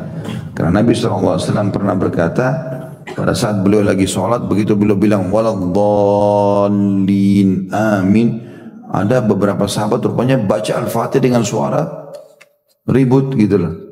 Terdengar gemuruh di belakang. Setelah selesai sholat, kata Nabi SAW, mali unazi'. Kenapa tadi saya terganggu dengan bacaan kalian? Kata para sahabat, semenjak itu kami nggak pernah lagi membaca di belakang Nabi SAW. Itu kalau sholatnya jahar, ngerasin suara. Kalau sholatnya sir, ngecilin suara, kayak duhur sama asar, makmum tetap wajib baca. Ini pendapat Abu Hanifah. Imam Syafi'i rahimahullah mengatakan tetap harus baca walaupun sholat jahar. Ya, yang penting intinya jangan mengganggu orang lain. Bacaannya cukup dia dengar. Gitu. Untuk dia. Jangan dia ribut. Seperti sebagian masjid kadang-kadang ada orang ribut sekali. Akhirnya mengganggu orang sebelah. Ya. Ada orang tidak terganggu dengan orang lain ya. Ada orang pribadinya begitu, Masya Allah. Dia kalau ngomong, orang lain ribut pun, suasana ribut, dia tetap bisa konsentrasi. Ada orang nggak bisa. Cepat buyar konsentrasi. Tiba-tiba saja orang kalau ngomong atau dia dipotong, dia lupa misalnya. Itu bisa terjadi. Itu manusiawi. Itu sangat manusiawi. Ya. Selanjutnya, tentu ini tadi sudah saya jelaskan pada yang pertama, kita boleh datang kepada ulama dan beri utusan dan aturlah siapa pembicaranya dan adabnya, ini termasuk bagian dari hal yang dibolehkan dalam syariat. Kemudian orang-orang Arab ini rupanya Bani Amir baru saja masuk Islam. Lalu mereka menggunakan bahasa anta sayyiduna, kaulah tuan kami. Ya, ini perkataan mereka kepada Nabi SAW. Maka Nabi SAW menjawab, ya, as-sayyidullah. Ketahuilah Tuhan yang sebenarnya adalah Allah. Ya. Di sini kita kasih pelajaran nomor 2. Perkataan mereka mengatakan anta sayyiduna, kau adalah Tuhan kami. Di sini kata ulama hadis bukan berarti lalu Nabi SAW mengatakan as-sayyidullah, Tuhan itu adalah Allah. Bukan berarti Nabi SAW melarang menggunakan kalimat sayyid. Karena kita boleh menggunakan kalimat sayyid untuk Nabi SAW. Cuma saja memang pendapat-pendapat ulama banyak dalam masalah ini. Pendapat yang pertama yang mengatakan bahwasanya kalimat sayyid itu digunakan di luar sholat boleh. Tapi kalau dalam salawat sholat nggak boleh digunakan. Ini pendapat pertama. Karena lafaz yang diajarkan oleh Nabi SAW, Allahumma salli ala Muhammadin wa ala ali Muhammadin kama sallaita ala Ibrahim wa ala ali Ibrahim innaka Hamidum Majid wa barik ala Muhammadin wa ala ali Muhammad. Memang begitu lafaz hadisnya. Tidak ada kata sayyidnya di sini. Maka termasuk adab kepada Nabi SAW kita baca seperti apa yang diajarkan. Nah itu. Kalau di luar sholat, di luar bacaan sholat, boleh kita mengatakan Sayyidi Rasulullah misalnya. Ini pendapat pertama. Pendapat yang kedua mengatakan boleh membaca semua. Dalam sholat atau di luar sholat. Ditambahkan pun dalam sholat itu tidak ada masalah. Ini pendapat. Gitu. Ada juga yang mengatakan pendapat tidak ada sama sekali penggunaan kata Sayyid untuk Nabi SAW. Allahu a'lam, tentu yang kita pegangi adalah pendapat yang kedua, yang pertama. Tentang masalah kalau lafaz salawat dalam sholat memang tidak ada Sayyid, jangan dipakai. Tapi di luar itu adalah boleh. Karena Nabi SAW mengatakan, Ana Sayyid walad Adam yawmal qiyamah. Akulah Sayyidnya atau tuannya anak Adam pada hari kiamat. Di sini ada disebutkan oleh ulama hikmah, kenapa Nabi SAW melarang mereka menggunakan Sayyid. Seakan-akan begitu ya. Padahal sebenarnya beliau katakan dalam hadis yang lain, saya adalah Sayyidnya anak Adam. Apa sebabnya Nabi SAW melarang? Karena rupanya di sini ulama mengatakan Bani Amir ini baru masuk Islam dan mereka punya kebiasaan di sukunya kalau menghormati pimpinannya itu berlebihan sekali. Dan mereka rupanya mau menggunakan puji-pujian yang biasa mereka gunakan dengan atasan-atasan mereka atau kepala-kepala suku mereka kepada Nabi Muhammad SAW. Makanya Nabi mengingatkan masalah itu. Nabi enggak larang, tapi Nabi cuma mengatakan As-Sayyidullah, Tuhan yang sebenarnya adalah Allah, supaya mereka jangan sampai berlebihan dalam masalah ini. Dan tentu hikmah yang paling utama di sini adalah Nabi SAW melarang mereka memuji Nabi berlebih-lebihan. Kita enggak boleh. Makanya Nabi SAW mengatakan dalam sebuah hadis yang lain, la tatrudni kama atratin Nasara ibnu Maryam, innama ana Abdullahi wa Rasuluh faqulu Abdullahi wa Rasuluh. Jangan benar kalian memujiku melampaui batas seperti Nasrani memuji Isa putra Maryam. Ketahuilah aku adalah hamba Allah dan utusannya, maka katakanlah hamba Allah dan utusannya. Kita mengatakan Rasulullah, Nabiullah, itu lebih Nabi SAW sukai. Ya. Abdullah, Muhammad misalnya, itu adalah yang lebih disukai oleh Nabi SAW. Nah, orang-orang Nasrani awalnya teman-teman kalau memuji Nabi Isa alaihissalam, mereka tahu Nabi Isa ini Nabi awalnya, bukan anak Tuhan, tapi mereka puji berlebihan sampai akhirnya mereka keluarkan statement ini adalah anak Tuhan. Makanya Nabi SAW ingatkan dari awal, dikasih batasan, jangan sampai melampaui batasan ini. Puji saya silakan, ikuti sunnah saya silakan, tetapi jangan sampai berlebihan. Nah, kalau sudah berlebihan nanti pindah seperti Nasrani yang mengatakan bahwasanya Isa adalah anak Tuhan. Itu diambil dari penggalan Anta Sayyiduna qala as-Sayyidullah. Ya. Kemudian potongan yang kedua, potongan ketiga dari hadis ya. Potongan pertama tadi kita sudah bilang intolaktu fi wafdin Bani Amir ila Nabi SAW. Aku ikut kata Mutarrib bersama dengan kelompok dari Bani Amir yang menemui Nabi SAW. Kita bilang tadi boleh kita bertemu dengan orang-orang ulama atau siapa saja yang kita butuh untuk bertemu dengan mereka, tapi pilihlah juru bicara yang paling tepat dan untuk menyampaikan inspirasi atau aspirasi kita. Ya. Kemudian yang kedua adalah Faqalu anta sayyiduna qala as-sayyidullah. Ini sudah kita jelaskan potongan kedua tentang masalah makna sayyid dan kenapa Nabi SAW melarang mereka serta khilaf pendapat ulama dalam masalah ini. Kemudian qalu, ini potongan ketiga, wa afdaluna fadla. Fadl artinya keutamaan yang sangat besar. Harta yang banyak misalnya dikatakan juga fadl. Kalau orang punya air melimpah dikatakan fadlul ma, kelebihan air misalnya. Sesuatu yang lebih daripada kebutuhan maka diistilahkan dengan fadl. Maka mereka kena menangkap Nabi larang menggunakan sayyid di sini, maka mereka mengatakan wa afdaluna fadla. Tapi kau ya Rasulullah punya kedudukan lebih daripada kami. Wa a'zamuna taula, dan orang yang paling dermawan di antara kami. Nah, karena puji-pujian ini yang disebutkan oleh mereka selain dari sayyid tadi dianggap oleh Nabi SAW umum, maka beliau mengatakan qulu biqaulikum, silakan ucapkan itu, boleh saja. Memang Nabi SAW memang lebih dermawan daripada yang lainnya. Nabi SAW memang punya kelebihan daripada kita semua. Wajar kita mengatakan afdaluna fadla dan a'zamuna taula, ya. Boleh kita ucapkan itu kepada baginda Nabi SAW. Seperti kita bilang juga baginda Nabi itu dalam bahasa Indonesia SAW. Maka ini termasuk hal yang dibolehkan gitu kan. Tapi Nabi ingatkan wala yastajriyannakumus syaitan. Tapi ingat, jangan sampai syaitan menjerumuskan kalian.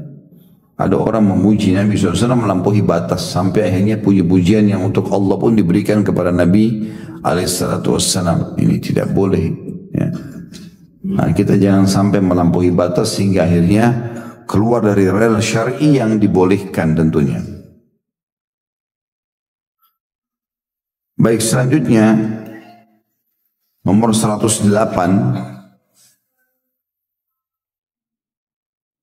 Ini hadis sebenarnya hadis yang sudah kita bahas sebelumnya, ya. Tetapi saya tidak tahu kenapa dipisah atau diulangi lagi. Tapi kita bacakan insyaallah. Orang laki-laki adalah pemimpin dalam keluarganya. Hadisnya nomor 212, Imam Bukhari berkata, Arim mengabarkan kepada kami, ia berkata Hammad bin Zaid mengabarkan kepada kami dari Ayyub, dari Nafi' an Ibnu Umar radhiyallahu anhu qala qala Nabi sallallahu alaihi wasallam kullukum ra'in wa kullukum mas'ulun an ra'iyati fal amiru ra'in wa huwa mas'ulun wal rajulu ra'in ala ahlihi wa huwa mas'ul wal mar'atu ra'iyatun ala baiti zawjiha wa hiya mas'ulah ala wa kullukum ra'in wa kullukum mas'ulun an ra'iyati. Dari Ibnu Umar radhiyallahu anhu beliau berkata, Nabi SAW bersabda, setiap kalian adalah pemimpin dan setiap kalian bertanggung jawab atas kepemimpinannya. Pemimpin negara adalah pemimpin dan dia bertanggung jawab. Orang laki-laki adalah pemimpin atas keluarganya dan dia bertanggung jawab. Dan orang wanita adalah pemimpin atas rumah suaminya dan dia akan bertanggung jawab. Ketahuilah bahwa setiap kalian adalah pemimpin dan setiap kalian yang bertanggung jawab atas kepemimpinannya. Kalau dari penulis di sini atau penyusun buku, beliau menggabungkan dua buah hadis baru kemudian dituliskan kandungan hadisnya jadi satu. Oleh karena itu saya akan bacakan juga langsung hadis nomor 213. Imam Bukhari berkata rahimahullah, Musaddad mengabarkan kepada kami, ia berkata, Ismail mengabarkan kepada kami, ia berkata, Ayyub mengabarkan kepada kami dari Abu Khilabah an Abi Sulaiman Malik ibn Huwairith qal atayna an-nabiy sallallahu alaihi wasallam wa nahnu shababatun muqaribun fa aqamna 'indahu 20 laylah fa dhanna anna ishtahayna ahlina fasa'alna atau fasa'alana an tarakana fi ahlina fa akhbarnahu wa kana rafiqan rahima فقال ارجعوا إلى أهليكم فعلموهم ومروهم وصلوا كما رأيتموني أصلي فإذا حضرت الصلاة falyu'adzin lakum ahadukum wal ya'ummakum akbarukum. Dari Abu Sulaiman Malik ibn Al-Huwairith, ia berkata, kami pernah menemui Nabi SAW dan kami adalah pemuda sebaya. Kami lalu tinggal di tempat beliau 20 hari. Beliau menganggap bahwa kami sangat mencintai keluarga kami. Beliau lalu bertanya kepada kami tentang siapa saja keluarga yang kami tinggalkan. Kami kemudian menjawab pertanyaan beliau SAW. Lalu ada tanda kutip situ, beliau maksudnya Nabi, para sahabat ini memuji Nabi SAW, adalah seorang yang penyayang. Beliau bersabda, pulanglah kepada keluarga kalian, ajarkanlah kepada kalian atau kepada mereka, ajarkanlah kepada mereka apa yang telah kalian pelajari dan perintahkan kepada mereka. Dan solatlah sebagaimana kalian melihat aku solat. Jika waktu solat telah masuk, hendaklah salah seorang dari kalian mengumandangkan azan, kemudian orang yang paling tua di antara kalian menjadi imam. Baik, saya akan kembali dulu kepada hadis yang pertama 212 ini. Kalau saya melihat di sini penyusun buku tidak menulis kandungan hadisnya, mungkin karena sudah terulang ya. Karena kalau saya lihat kandungan hadis yang setelahnya ini murni membahas tentang hadis nomor 213. Oleh karena itu teman-teman, kita kalau menjelaskan hadis 212, kalau masih ingat saya pernah jelaskan di pertemuan kita sebelumnya ya masalah ini. Kalau semua kita bertanggung jawab dan akan diminta pertanggungjawabannya. Sudah saya jelaskan bagaimana pemimpin negara bertanggung jawab terhadap seluruh yang di bawah naungan dia, tidak terkecuali. Saya sudah berikan contoh tentang Umar bin Khattab, bagaimana keadilannya gitu kan. Dan bagaimana sebaliknya, kalau ada di antara satu saja masyarakatnya yang menderita, yang sakit, yang dia tidak urus misalnya, atau ada haknya tidak diberikan, apalagi kalau sampai dia zalimi, maka itu semua akan menjadi pertanggungjawaban yang berat pada hari kiamat. Pemimpin tentu, kapan dia adil, kapan dia baik, maka dia akan mendapatkan pahala seluruh masyarakatnya. Sekarang dia instruksikan atau dia akan berikan sumbangan, bantuan sekian banyak, masyarakatnya semua nikmati, maka dia dapat pahala. Tapi kapan dia zalimi mereka, maka juga akan diambil pahala yang besar dari dia. Ini sudah kita jelaskan pada pertemuan sebelumnya, saya cuma reviewkan. Kemudian seorang laki-laki juga adalah bertanggung jawab dalam rumah tangganya. Dan ini juga poin penting yang sudah kita jelaskan, bagaimana seorang suami wajib mengetahui semua yang berhubungan dengan istri dan anaknya ya. Jadi kita harus tahu dia bergaul sama siapa ya, istri seperti anak, dia bergaul sama siapa, apa yang dia lakukan ya, apa kebutuhannya. Kita harus mengetahui dan juga memenuhi semua itu selama bukan maksiat kepada Allah Subhanahu wa taala. Itu kita kerjakan karena Allah Subhanahu wa taala. Sudah saya panjang lebar jelaskan juga bagaimana tanggung jawab seorang suami di rumah dan bagaimana dia mengatur rumah tangganya dan membawa bahtera rumah tangganya, karena dia seperti kaptennya, nakodanya yang akan membawa kapal itu. Kemana dia jalan maka akan ikutlah kapal tersebut ya. Maka dia tidak boleh salah dalam masalah ini. Dan saya sudah jelaskan bagaimana kita di sini laki-laki pemimpin, tidak boleh dipimpin. Sudah saya jelaskan masalah itu karena kita di Indonesia banyak terjadi kasus begitu rumah tangga. Dia malah yang dipimpin oleh istrinya, maka terbalik, gitu kan? Sampai mau beli celana dalam pun minta izin sama istri. Ya. Mau beli pulsa minta izin sama istri. Ini aneh sekali. Ya. Sampai mau ambil keputusan aja susah sekali. Ini nggak benar semuanya. Ya. Dia yang menentukan, istrinya tinggal ikut iya, gitu kan? Itu poin harus digarisbawahi karena itu pertanggungjawaban kita hari kiamat. Begitu juga dengan dalam hadis ini dikatakan seorang istri bertanggung jawab terhadap rumah suaminya, dalam riwayat lain dan anak suaminya. Ini juga ada pasal sendiri setelah ini ya, tentang masalah wanita bertanggung jawab terhadap rumah tangga suaminya atau rumah suaminya. Ini juga sudah kita jelaskan. Apapun yang ibu pakai di rumah ya, sebagai amanah dari suami dijaga dengan baik. Ada yang rusak, ada yang pecah, bahasakan. Ini kemarin begini, ada seperti ini, supaya kita lepas tanggung jawab hari kiamat. Bukan semaunya saja mengelola gitu. Kalau dikasih uang bulanan pegang, maka tahulah itu amanahnya, akadnya apa? Uang bulanan jangan dipakai yang lain. Untuk dipakai pun izin sama pemilik uang. Gitu. Saya mau kasih bantu keluarga saya mau beli tambahan begini ya. Atau kalau memang dari awal minta izin, ini uang saya terima bulanan 5 juta misalnya, saya bebas kelola ya. Kalau suaminya mengatakan ya sudah pokoknya itu punya kamu, ya terserah dia berarti. Gitu kan. Yang penting jangan dia bengkalikan kewajiban adanya makanan dan minuman yang merupakan pokok sekali dalam rumah dari nafkah yang diberikan itu. Ya. Kalau tidak masalah. Tapi kalau suami bilang enggak, saya mau tahu uang itu dikeluarkan kemana saja, maka dia harus sampaikan sebagai amanah. Dan kita menjalankan semua ini hanya sebatas sampai ajal kita datang. Nah, maka bertakwalah kepada Allah Subhanahu Wa Taala. Tidak boleh terbawa dengan egoisme. Ya, hanya karena ingin dengar temannya kuasai suaminya, ya kemudian langsung dia juga ikut-ikutan. Ya, ini ada penyakit di tengah-tengah muslimah ini. Kadang-kadang saling bisik-bisik, jangan terlalu dengar suami, jangan terlalu tunduk sama suami, ini syaitan manusia. Ya. A'udzubillahi minasyaitonirrajim. Balik, harusnya dengar suami, harusnya patuh sama suami. Kenapa yang perintah agama begitu? Kecuali kalau dia perintahkan pada maksiat, itu lain. Tapi selama bukan maksiat, kejar surga dari suami itu, kejar surga dari istri itu, gitu kan? Bagaimana si laki-laki menaungi, memimpin, bagaimana perempuan juga dipimpin, ya seperti itulah.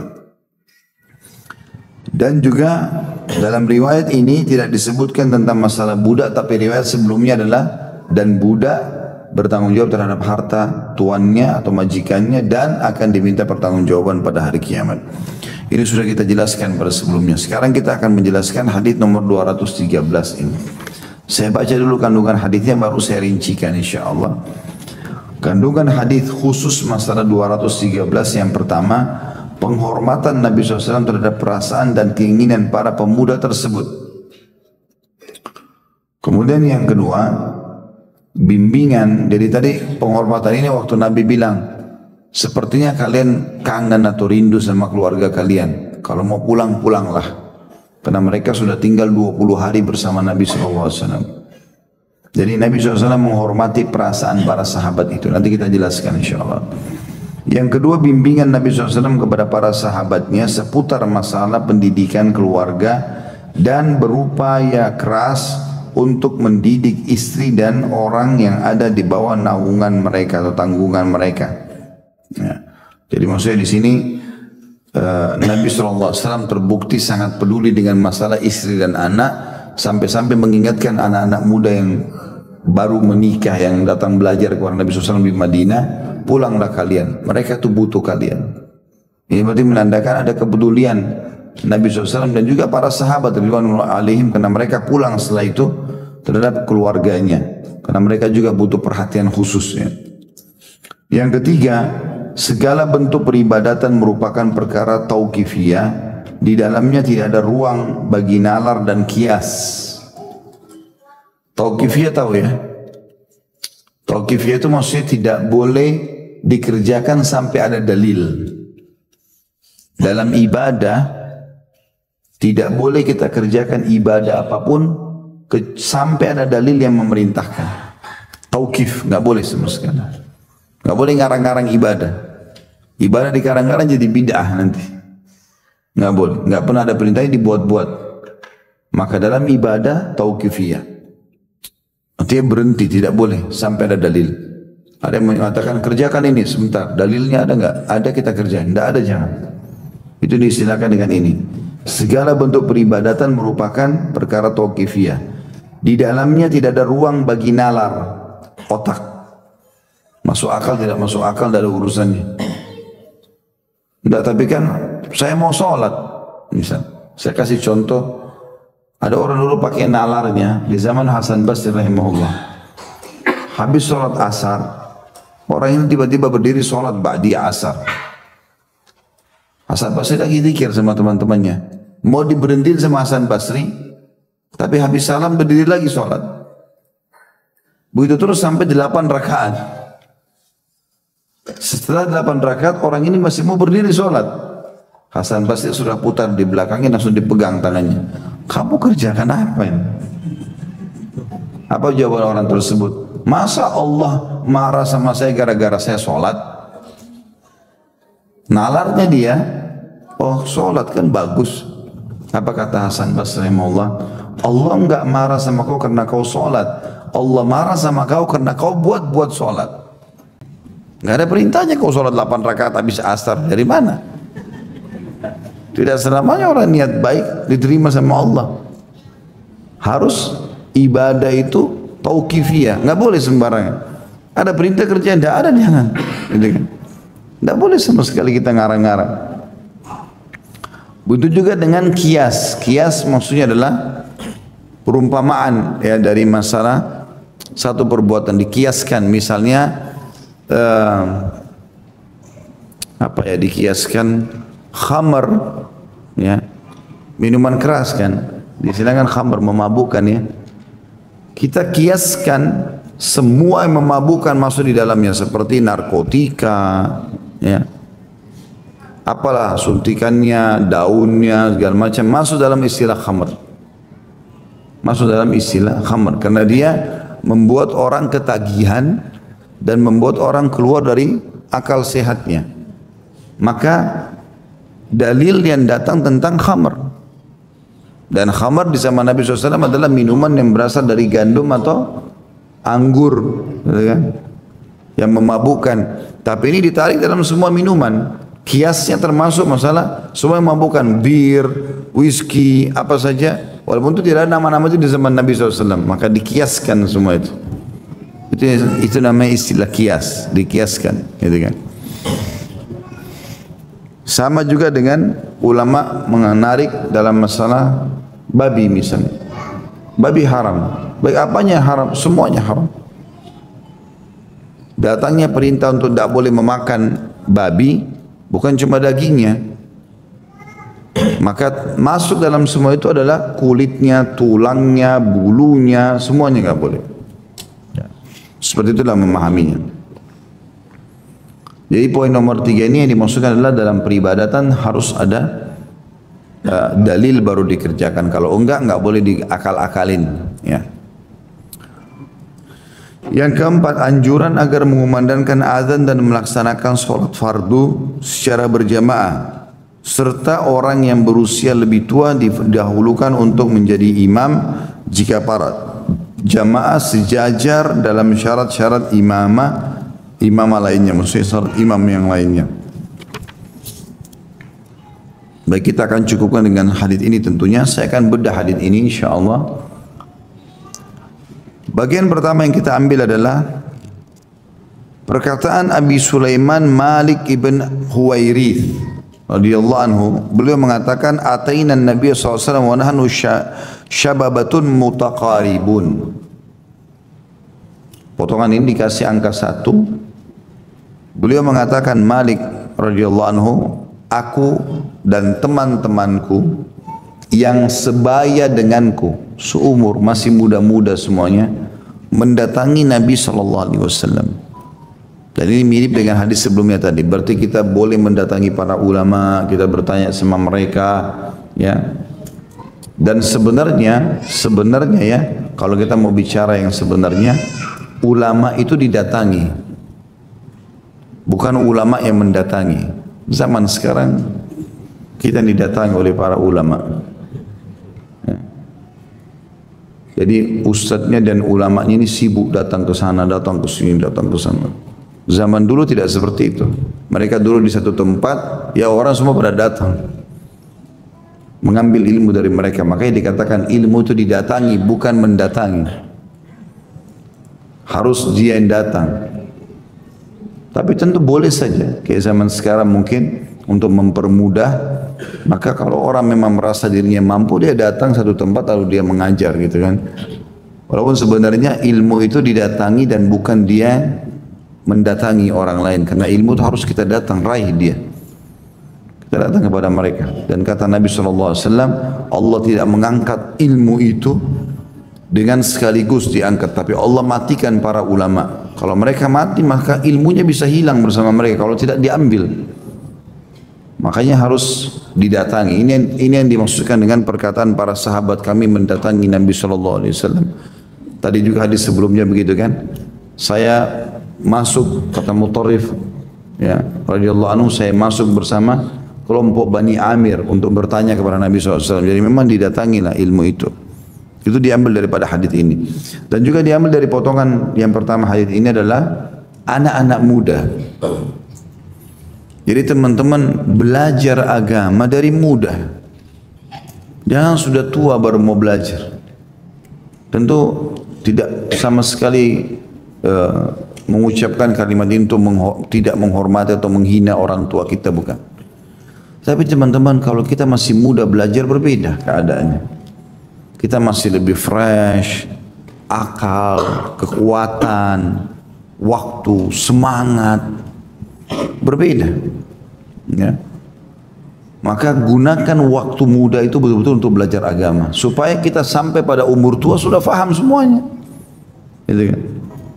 Makanya Urwah bin Zubair rahimahullah, salah satu tabi'in yang masyhur dengan ilmunya yang luas. Dia anaknya Zubair bin Awam. Zubair bin Awam radhiyallahu sahabat Nabi yang dijamin masuk surga. Salah satu dari 10 orang yang masuk surga Zubair bin Awam. Anaknya namanya Urwah. Urwah yang terkenal ulama tabi'in. Beliau mengatakan, dan tidak ada sesuatu yang paling buruk aku lihat dibandingkan orang tua yang bodoh dalam agama. Mana dia dari masa mudanya? Kalau ada orang tua Masya Allah hadir di majlis luar biasa, itu sangat bagus, gitu kan? Tapi ada orang sudah sampai tua pun tidak belajar agama, sama sekali nggak ngerti. Mungkin kita temukan sholatnya masih salah. Saya berapa kali masuk dalam masjid teman-teman sekalian, sayang sekali kadang-kadang hati ini ngerenyuh gitu loh. Kok bisa orang sudah sangat tua, rambutnya putih, sholatnya masih salah. Sholat yang akan dihisab pertama kali hari kiamat, safnya salah, takbirnya salah, bacaannya tidak jelas gitu loh. Padahal sudah tua. Lalu mana dia dari masa mudanya nih? Minimal rukun Islam, gitu kan? Tapi ini subhanallah jauh. Makanya kalau belajar dari muda berbeda, ya. Kami menyaksikan sendiri subhanallah majelis-majelis di Masjid Nabawi, ya, di Masjid Haram Mekah, yang hadir di majelisnya ulama besar itu anak-anak kecil, dibawa sama orang tua mereka masih SD, udah hadir di majelisnya para ulama-ulama besar. Ini 10 tahun ke depan ilmunya bagaimana anak ini? Dulu di majelisnya ulama-ulama besar, dulu sama ayahnya. Dan tiap hari, tiap jadwal syekh itu didatangi sama dia. Nanti syekh mana orang tuanya bawa dia. Maka anak ini sibuk dengan ilmu dari kecil. Nah ini diharapkan nanti insya Allah bisa jadi kader-kader umat. Kalau orang tidak faham agama teman-teman, masa muda dia tidak gunakan, maka kapan dia akan gunakan? Sampai dalam pepatah bahasa Arab dikatakan, karena bagusnya masa muda itu, semangatnya, kekuatannya segala macam, maka mereka mengatakan laita syababu yaudu yauman. Coba seandainya masa muda itu bisa kembali satu hari saja, maksudnya untuk memperbaiki masa-masa yang ketinggalan dulu. Kita sayangkan sekarang penanaman anak muda di Indonesia ini, kalau masih muda nak, tidak apa-apa. Coba aja dulu, kan dulu ayah sama ibu juga begitu. Nggak apa-apa, coba rokok, coba mabuk-mabukan, pacaran. Nah, coba masa muda. Kalau mati, coba gimana? Oh iya, kalau mati gimana? Kan banyak yang tabrakan mati. Kena hukuman dia di neraka, bisa masuk di kuburan disiksa. Orang tuanya juga panen dosa. Enggak ada istilah begitu. Jadi akhirnya kesannya tawuran itu sudah biasa, ya coret-coret baju kalau lulus sudah biasa, itu kenang. Untuk apa? Kenapa bajunya nggak disedekahin? Kasih orang miskin banyak, pahala. Coret-coret apa manfaatnya? Nggak perlu, gitu kan? Kadang-kadang hanya untuk urusan yang kosong, kosong sekali. Bangga jalan di jalanan tidak pakai helm, gini macet jalan, untuk apa? Manfaatnya apa? Akhlaknya mana ini? Didikan apa yang diberikan gitu? Sama sekali nggak benar, dan jangan dijadikan sebagai sebuah kebanggaan itu. Kadang-kadang anaknya bisa menunjukkan sebuah action tertentu, dan itu tidak baik. Misalnya maaf jadi banci, atau buat lelucon, bohong, ya. Ketawa tapi bohong, itu kan Nabi larang, nggak boleh kan? Kata Nabi SAW, aku akan jadi penjamin di surga, di tempat terbawa atau sekeliling surga, itu ada istana, aku pun ada di sana nanti bersama mereka, bagi orang yang meninggalkan perdebatan walaupun dia benar. Ribut-ribut ini nggak ada dalam Islam. Dan biarpun dia benar, dia sudah jelaskan, orang tidak mau tahu, ya sudah terserah, tinggalkan saja. Dan aku penjamin di tengah-tengah istana surga, ada camp di sana, ada istana dia akan dapatkan bagi orang yang meninggalkan dusta walaupun bercanda. Tapi ada orang tua bangga anaknya. Oh, ini bisa ngarang-ngarang cerita nih. Lucu, ayo dengarin semua nih, ketawa. Loh kok aneh ini? Anaknya dusta didukung, ini bagaimana modelnya ini? La haula wa la quwata illa billah. Jadi harusnya teman-teman malah masa muda itu diisi dengan hal yang baik. Ada yang lebih parah kadang-kadang. Saya sangat tidak setuju dengan itu. Kalau ada yang hadir di majelis, laki-lakinya tampan, perempuannya cantik, dianggap aneh. Ih, kenapa di sini ya? Mestinya jadi artis. Loh, saya mau tanya, memangnya di majelis harus orang jelek? Aneh bener ini. Kenapa anakmu nggak jadi artis? La haula wala quwata illa. Kenapa nggak hafal Quran? Jadi imam masjid, ulama nggak boleh gagah, nggak boleh cantik. Aneh benerin. Justru yang Allah kasih ketampanan cantik itu digunakan dalam ketaatan. Hati anak untuk itu kan gitu. Ini enggak dialihkan kepada kemaksiatan. Kesannya ini buat maksiat deh. Yang soleh-soleh ini semua orang jelek-jelek aja. La haula wala quwata illa billah. Begitu bukan? Hah? Begitu di masyarakat kita kan? Tidak. Ada yang bela diri rupanya. Tapi alhamdulillah saya lihat begitu. Jadi ini contoh. Jadi maksudnya anak-anak muda ini harusnya digunakan mereka potensinya segala macam pada ketaatan. Bagus kan hafal Quran, tahu sejarah Nabi segala macam, itu kan bagus, positif. Ini dimaksud dengan masa muda. Lalu dikatakan potongan kedua, fa'aqamna indahu ishrina layla. Maka kami pun tinggal di sisi Nabi SAW selama 20 malam. Ya. Tentu di sini teman-teman sekalian, bukan berarti orang belajar hanya 20 hari atau 20 malam. Tetapi ini menandakan, yang kita ambil pelajaran dari sini adalah, kalau anak-anak muda ini benar-benar datang niat mau belajar dan mereka bertemu dengan Nabi. Makna aqamna, kami tinggal bersama Nabi, ini berarti menandakan ada suhbah, ada persahabatannya dengan Nabi. Walaupun mereka masih muda. Karena ulama memberikan definisi sahabat adalah yang melihat Nabi dengan mata kepalanya, kemudian mereka beriman dan meninggal dalam keadaan iman itu. Maka diambil pelajaran dari sini bahwasanya anak-anak muda ini, Malik dan bin Huwairith dan teman-temannya semua radhiyallahu anhum ajma'in, memang betul-betul menjadi sahabat Nabi karena mereka tinggal dan hidup bersama Nabi walaupun beberapa hari. Karena ulama mengatakan definisi sahabat, walaupun orang itu cuma sesaat lihat Nabi, yang penting sudah lihat Nabi dengan mata kepalanya, beriman dan meninggal, maka dikategorikan sahabat. Potongan ketiga, fadhanna anna ishtahaina ahlina fas'alana amman tarakana fi ahlina. Maka Nabi SAW mengira kami, terjemahnya begitu ya, mengira kami merindukan keluarga kami. Ya, ini biasa orang Arab juga menggunakan istilah ahl, bisa untuk istri sama anak saja atau keluarga secara umum. Ya. Karena rupanya anak-anak muda sahabat ini sudah pada berumah tangga walaupun mereka masih muda, maka Nabi SAW melihat mereka sudah 20 hari tinggalkan keluarganya. Maka Nabi SAW mengira mereka merindukan keluarga mereka, maksud dalam sini makna adalah istrinya, ya, istri mereka. Maka ditanya oleh Nabi SAW, siapa saja yang kalian tinggalkan dari keluarga kalian? Ada istri, ada anak, ada orang tua, siapa saja? Fa'akhbarnahu, maka kami pun memberitakan kepada beliau. Dan kami tinggalkan istri, ada anak, ada yang mengatakan anak satu, ada yang mengatakan anak dua, ada yang mengatakan sama orang tua, dijelaskanlah. Kemudian para sahabat mengatakan, wa kana rafiqan rahima. Dan Nabi SAW itu Rafiq dan Rahim. Dua sifat yang mulia ini. Rafiq itu bisa bermakna orang yang selalu mendekatkan diri. Ya. Kalau dia selalu mendekat sama kita, lalu merapat, bertanya, ya, coba memenuhi kebutuhan, diistilahkan dengan Rafiq. Rahim, penyayang. Ya. Selalu penyayang, kita tahu lah, sayang, melindungi, ya. Memenuhi kebutuhan juga masuk dalam makna ini.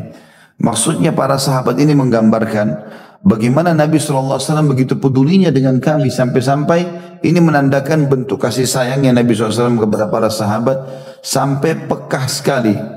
Nabi SAW mengira mereka rindu sama para istri mereka, maka Nabi seperti menanyakan, siapa yang kalian tinggalkan? Kalian ada butuh sesuatu, mau segera pulang kah? Daripada itu dan seterusnya. Maka Nabi menangkap memang mereka butuh untuk kembali kepada keluarganya. Makanya pesan setelahnya nanti Nabi SAW menyuruh mereka pulang.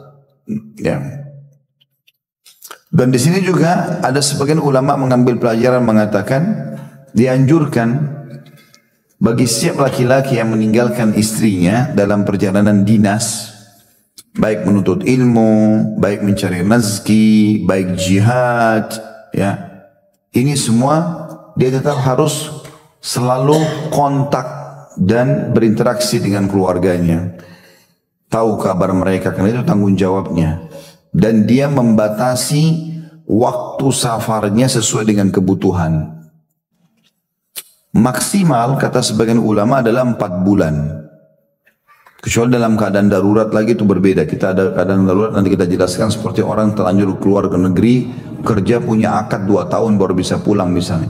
Tapi kalau dia ikuti hukum syar'i maksimal 4 bulan. Diambil dari keputusan Umar radhiyallahu anhu. Pada saat beliau lewat di depan rumah seorang wanita, rupanya wanita ini pengantin baru. Tapi begitu baru nikah, baru berapa hari berlalu, ternyata panggilan jihad dikumandangkan, dan termasuk suaminya kena giliran untuk pergi jihad. Nah, suaminya itu belum pulang-pulang. Orang kalau pergi jihad zaman dulu kan tidak ada telepon, nggak ada apa, orang nggak bisa komunikasi. Maka nggak tahu ini hidup kah mati, nggak tahu.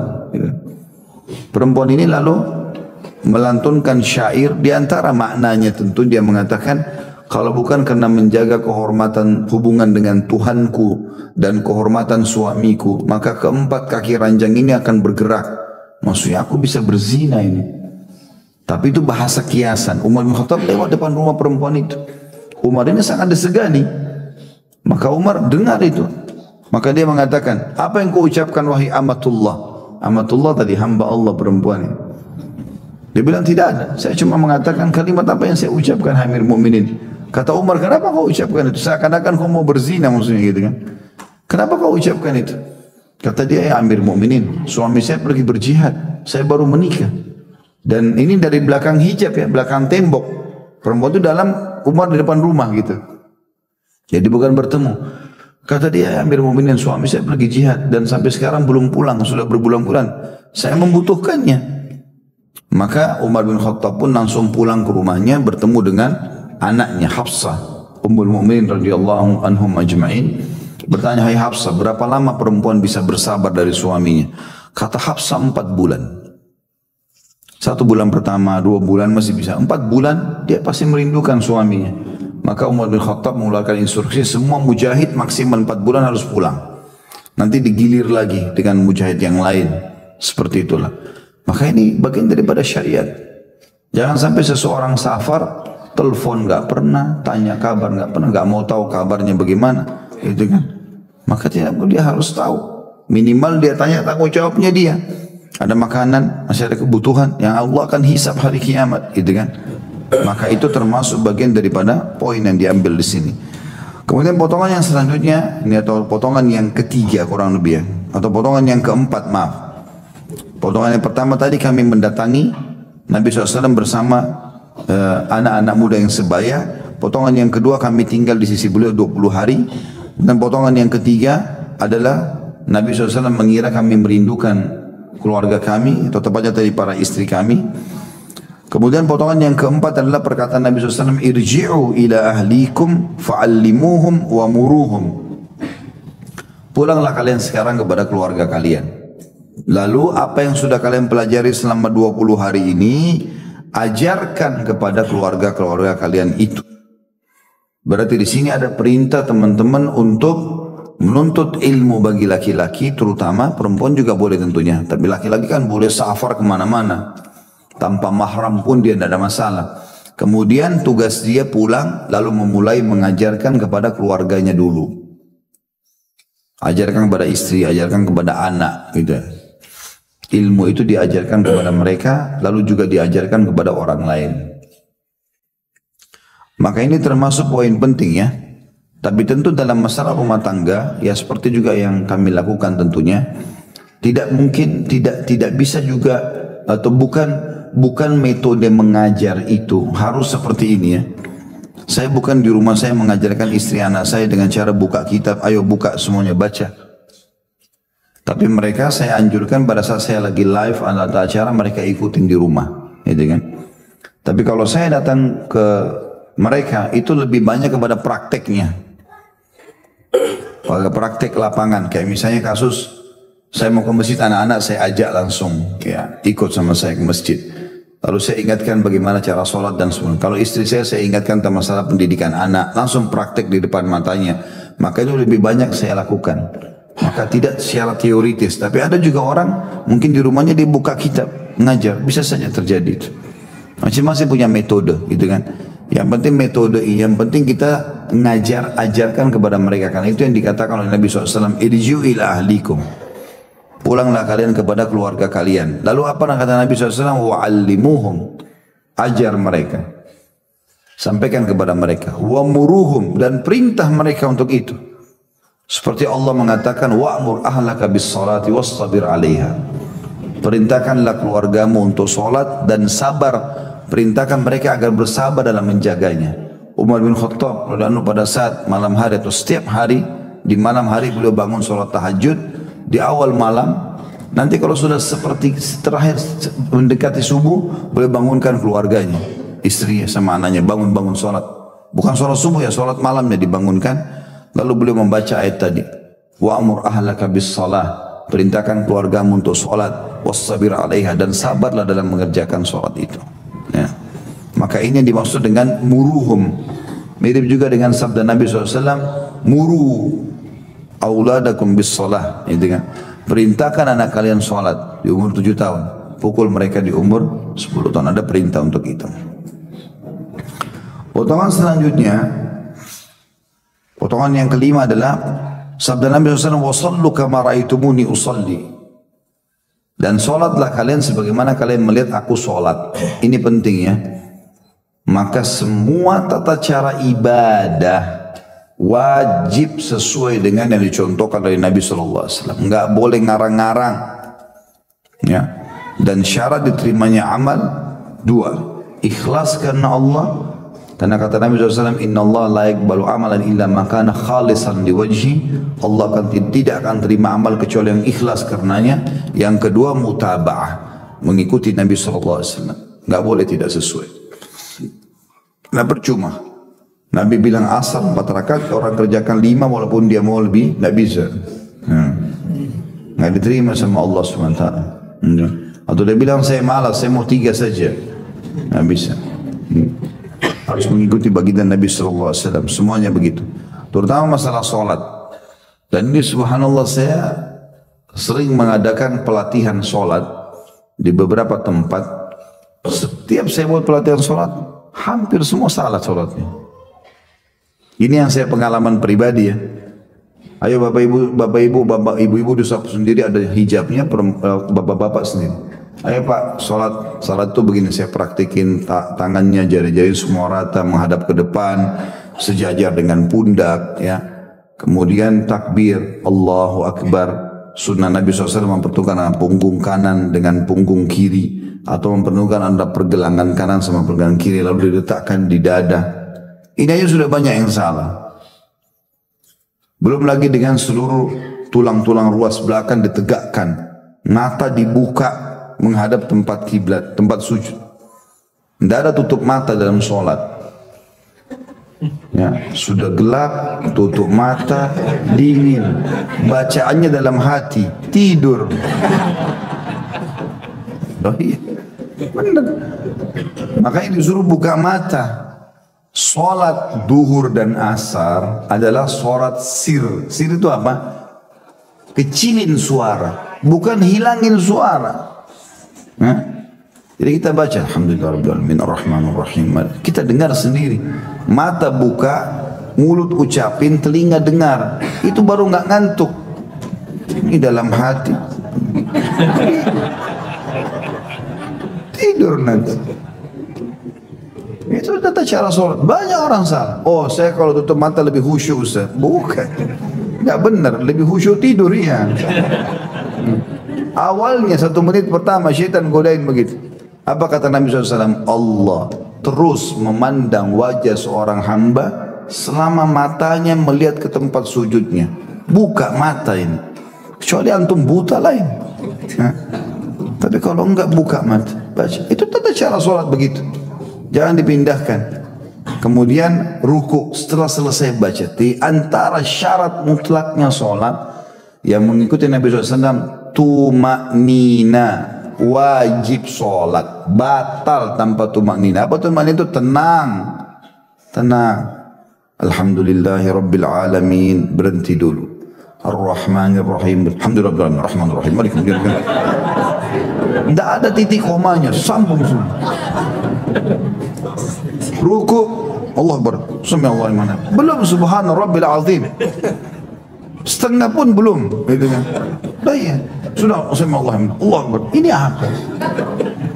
Kata Abdullah bin Mas'ud radhiyallahu anhu, kami dilarang oleh Nabi SAW sholat seperti burung gagak yang mematok makanannya. Allah Akbar, Allah Akbar, Allah Akbar, Allah Akbar. Sholat apa ini? Sholat, ada sahabat begitu sholatnya. Sampai di Imam Bukhari kasih khusus bab namanya bab musi'us sholat. Bab orang yang sholatnya buruk. Masuk masjid, telat pengajian, sholat orang itu. Wah, buru-buru. Habis sholat, dia datang ke Nabi, mau dengar pengajian. Nabi bilang, irji fa innaka lam tusalli. Pulang, kembali, kerjakan sholatmu. Kau belum sholat tuh. Nabi pikir dia buru-buru. Ternyata dia sholat sama lagi. Wah, balik, Nabi bilang, irji fa innaka lam tusalli. Kembali, kau belum sholat tuh. Dia ulangi lagi, sama lagi sholatnya. Sampai 3 kali. Nabi masih suruh lagi kembali kerjain. Ulangi, kata dia, ya Rasulullah, saya nggak tahu selain ini. Artinya memang ternyata setiap hari sholatnya begitu, buru-buru. Maka Nabi SAW mengatakan, kalau kau mau sholat, tenangkan dulu seluruh ruas tubuhmu, tulang-tulangmu, menghadap kiblat dengan tenang, baru takbir, Allahu Akbar. Tenangkan dulu semua sendi-sendi pada tempatnya. Baru mulai baca iftitah, baru mulai baca Al-Fatihah, pelan-pelan, ayat demi ayat. Ada tanda berhenti kan? Ayat 1 berhenti, ayat 2 berhenti. Berapa detik saja? Alhamdulillahi Rabbil Alamin, berhenti dulu. Ar-Rahmanir-Rahim, berhenti dulu. Kan? Sambil direnungi ayat-ayatnya. Gitu kan? Setelah selesai, Allah, kata Nabi SAW, kalau kok setelah itu ruku lah. Setelah ruku, kata Nabi SAW apa? Pesan pertama, biarkan sendi-sendimu kembali pada tempatnya. Tenang dulu. Baru baca Subhana Rabbil Azim. Cuma 3 kali kok. Subhana Rabbil Azim. Ya. Walaupun ada banyak bacanya. Subhana Rabbil Azim. Tenang, baru Sami Allahu liman hamidah. Kata Nabi setelah itu kau berdiri. Kembalikan dulu tulang-tulangmu sendi-sendi pada tempatnya. Tenang dulu. Tumanina. Wajib ini. Kalau enggak sah sholat dia percuma. Buang-buang waktu saja. Setelah tenang, baru baca Sami Allahu liman hamidah. Bahkan sebagian ulama menganjurkan gerakan dulu baru ucapan. Jadi misal kita takbir, Allahu Akbar. Jadi ucapannya nyusul. Ruku, Allahu Akbar. Bangun, Sami Allahu liman hamidah. Ya. Begitu caranya. Apalagi kalau menyebutkan nama Allah. Karena nama Allah jangan terlalu dipanjangkan. Orang bangun dari sujud rakaat kedua. Dia bergerak dulu, bangun. Allahu Akbar, cukup. Ada orang Allahu Akbar, panjang sekali. Nah, lafzul jalalah, nama Allah nggak boleh panjang-panjang sekali. Ada harakat cukup, nggak boleh lebih dari itu. Ini pendapat sebagian ulama untuk menjaga tumaknina itu, gitu kan? Dengan tenang. Udah selesai bacaan semua, baru Assalamualaikum warahmatullah. Kata para sahabat, kami menyaksikan putih pipinya Nabi kalau salam, badannya tegak alaihissalam, kemudian balik, ya, sampai terlihat pipi putih beliau di belakang. Ini tertarik, tapi yang balik cuma leher saja, badannya nggak usah ikut. Ada orang ikut badannya. Salam, kemudian balik lagi, Assalamualaikum warahmatullah, ya, dengan tenang, baru bisa salatnya sah. Kalau enggak percuma, buang waktu, sayang, waktunya sayang, pahalanya hilang. Baik kalau enggak dosa lagi, ya. Saran saya teman-teman beli buku judulnya Sifat Salat Nabi. Itu diterbitkan oleh Pustaka Ibn Umar. Ini bukan punya saya, tapi saya kenal insya Allah yang punya penerbit ini. Ada buku warna ungu, gabungan antara uduk sama sholat. Beli, pelajari, lihat situ gerakan-gerakan sholatnya. Diulangi lagi, di YouTube juga sudah ada praktek, saya jelaskan praktek sholat. Termasuk tentu karena ini waktu terbatas, kita juga ada cara duduk dalam sholat, ya. Seperti kasus duduk antara iftirash dengan tawarruk. Iftirash itu seperti duduk di antara dua sujud. Telapak kaki kiri didudukin. Itu namanya iftirash. Kita jadikan seperti firash. Firash itu kayak tempat tidur kalau bahasa Arab. Jadi kita jadikan telapak kaki kiri didudukin seperti tempat duduk gitu. Kalau tawarruk, warak artinya maaf, bokong. Bokong kita yang ke tanah. Seperti tahiyat terakhir, kan gitu. Nah itu ada cara, ada khilaf di antara ulama kapan dia iftirash, kapan dia tawarruk, ya. Kalau jumhur ulama mengatakan seperti Imam Ahmad, Imam Abu Hanifah dan Imam Malik mengatakan bahwasanya iftirash itu dilakukan setiap 2 rakaat ke bawah, maksudnya 2 rakaat sama 1 rakaat, seperti sholat subuh. Kalau dalam mazhab jumhur ulama ini berarti duduknya tetap iftirash walaupun sholat subuh. Sama dengan sholat witir 1 rakaat. Pokoknya 2 rakaat ke bawah, 1 atau 2 rakaat duduknya iftirash. Tapi kalau lebih dari 2 rakaat, kayak misalnya rakaat ketiganya maghrib, rakaat keempatnya duhur dan asar, maka duduknya sudah tawarruk. Ini pendapat jumhur. Imam Syafi'i mengatakan tidak. Setiap kali mau salam, maka duduknya tawarruk walaupun cuma 1 rakaat kayak witir. Ini khilaf dan terumah. Jadi harus difahami tentang masalah khilaf. Untuk silakan memilih pendapat yang mana, tapi ini contoh saja. Nah, yang perlu dititik beratkan adalah transisi perubahan dari iftirash ke tawarruk. Itu teman-teman sederhana saja. Jadi telapak kaki kita yang kita dudukin kiri itu iftirash. Kalau kita mau tawarruk, ini tinggal didorong ke bawah ke tulang kering yang kanan. Jadi kita tetap di posisi sama. Saya kalau duduk iftirash, saya ubah ke tawarruk, badan saya sama, nggak berubah.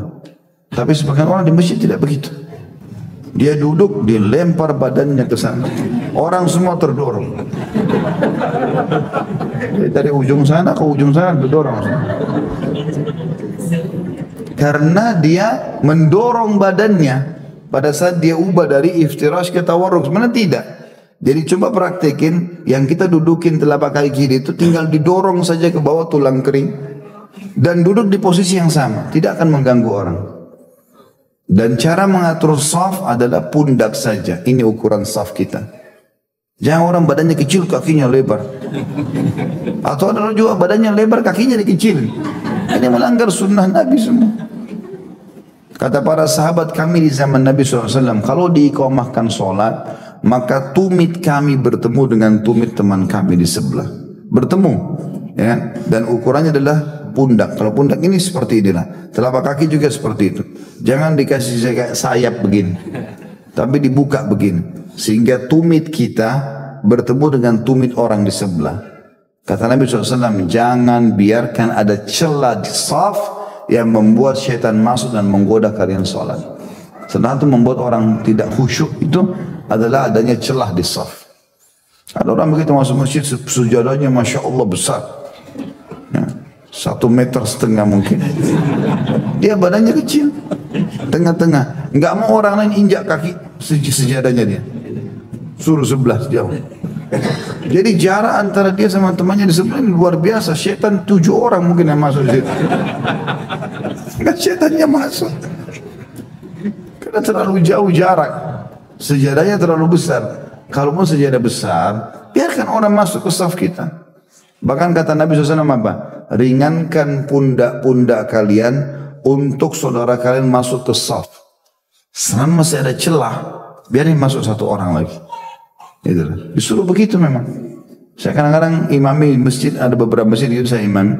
Saya tidak takbir dulu sampai saya mengatakan, luruskan. Oh sebelah sana masih bisa Pak, tolong berikan sedikit jeda kakinya. Maka temannya bisa masuk. Biarin rapat.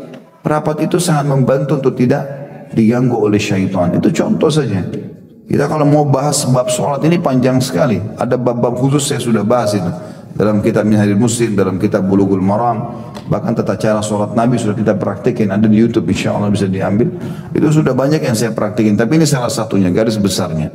Jadi sholat sebagaimana Nabi perintahkan kita sholat. Udah jam 11 ya.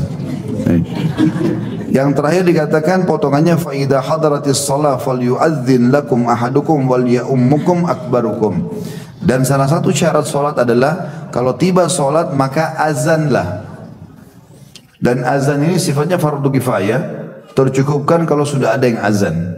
Ya. Kalau sudah ada yang azan sudah cukup. Misalnya di kecamatan kita ada satu masjid azan, maka ibu-ibu di rumah atau orang yang mau salat di rumah pun itu dia sudah cukup dengan azan itu, nggak usah azan lagi gitu loh. Ya. Tapi kalau ada orang mau azan, setiap masjid mau azan juga nggak ada masalah. Tapi azan itu sudah mewakili yang lainnya. Lalu perintah Nabi SAW dan yang menjadi imam di antara kalian yang paling besar di antara kalian. Nah, ini ada syaratnya teman-teman untuk menjadi imam. Maka kalau mau jadi imam harus syaratnya yang paling pertama kata Nabi SAW yang menjadi imam di antara kalian adalah yang paling bagus bacaannya, yang paling banyak bacaannya. Kalau mereka sama, maka dilihat yang paling faham sunnah Nabi. Gabung antara hafalan paling banyak dengan pemahaman terhadap sunnahnya. Kalau mereka sama, kata Nabi SAW, maka dilihat siapa yang lebih dulu hijrah. Lebih dulu sadarlah kalau kita sekarang, gitu kan? Ya, kalau zaman dulu hijrah dari wilayah kafir Mekah ke Madinah. Kalau sekarang mungkin orang mulai ikut pengajian segala macam ya. Kalau mereka sama, maka dahulukan yang lebih tua. Jadi bukan lebih tua duluan dimajukan, tidak, itu yang terakhir sekali. Harus bacaannya dulu, pemahaman sunnahnya, kemudian hijrahnya, baru kalau ketemu semua itu didahulukan yang lebih tua. Jadi kalau ada yang lebih muda tapi bacanya lebih bagus, bahawalnya lebih bagus, nggak ada masalah. Bahkan ada sahabat pernah jadi imam di kaumnya belum balik, karena paling banyak bacaan hafalannya atau hafalannya paling banyak di antara kaumnya. Allahu a'lam.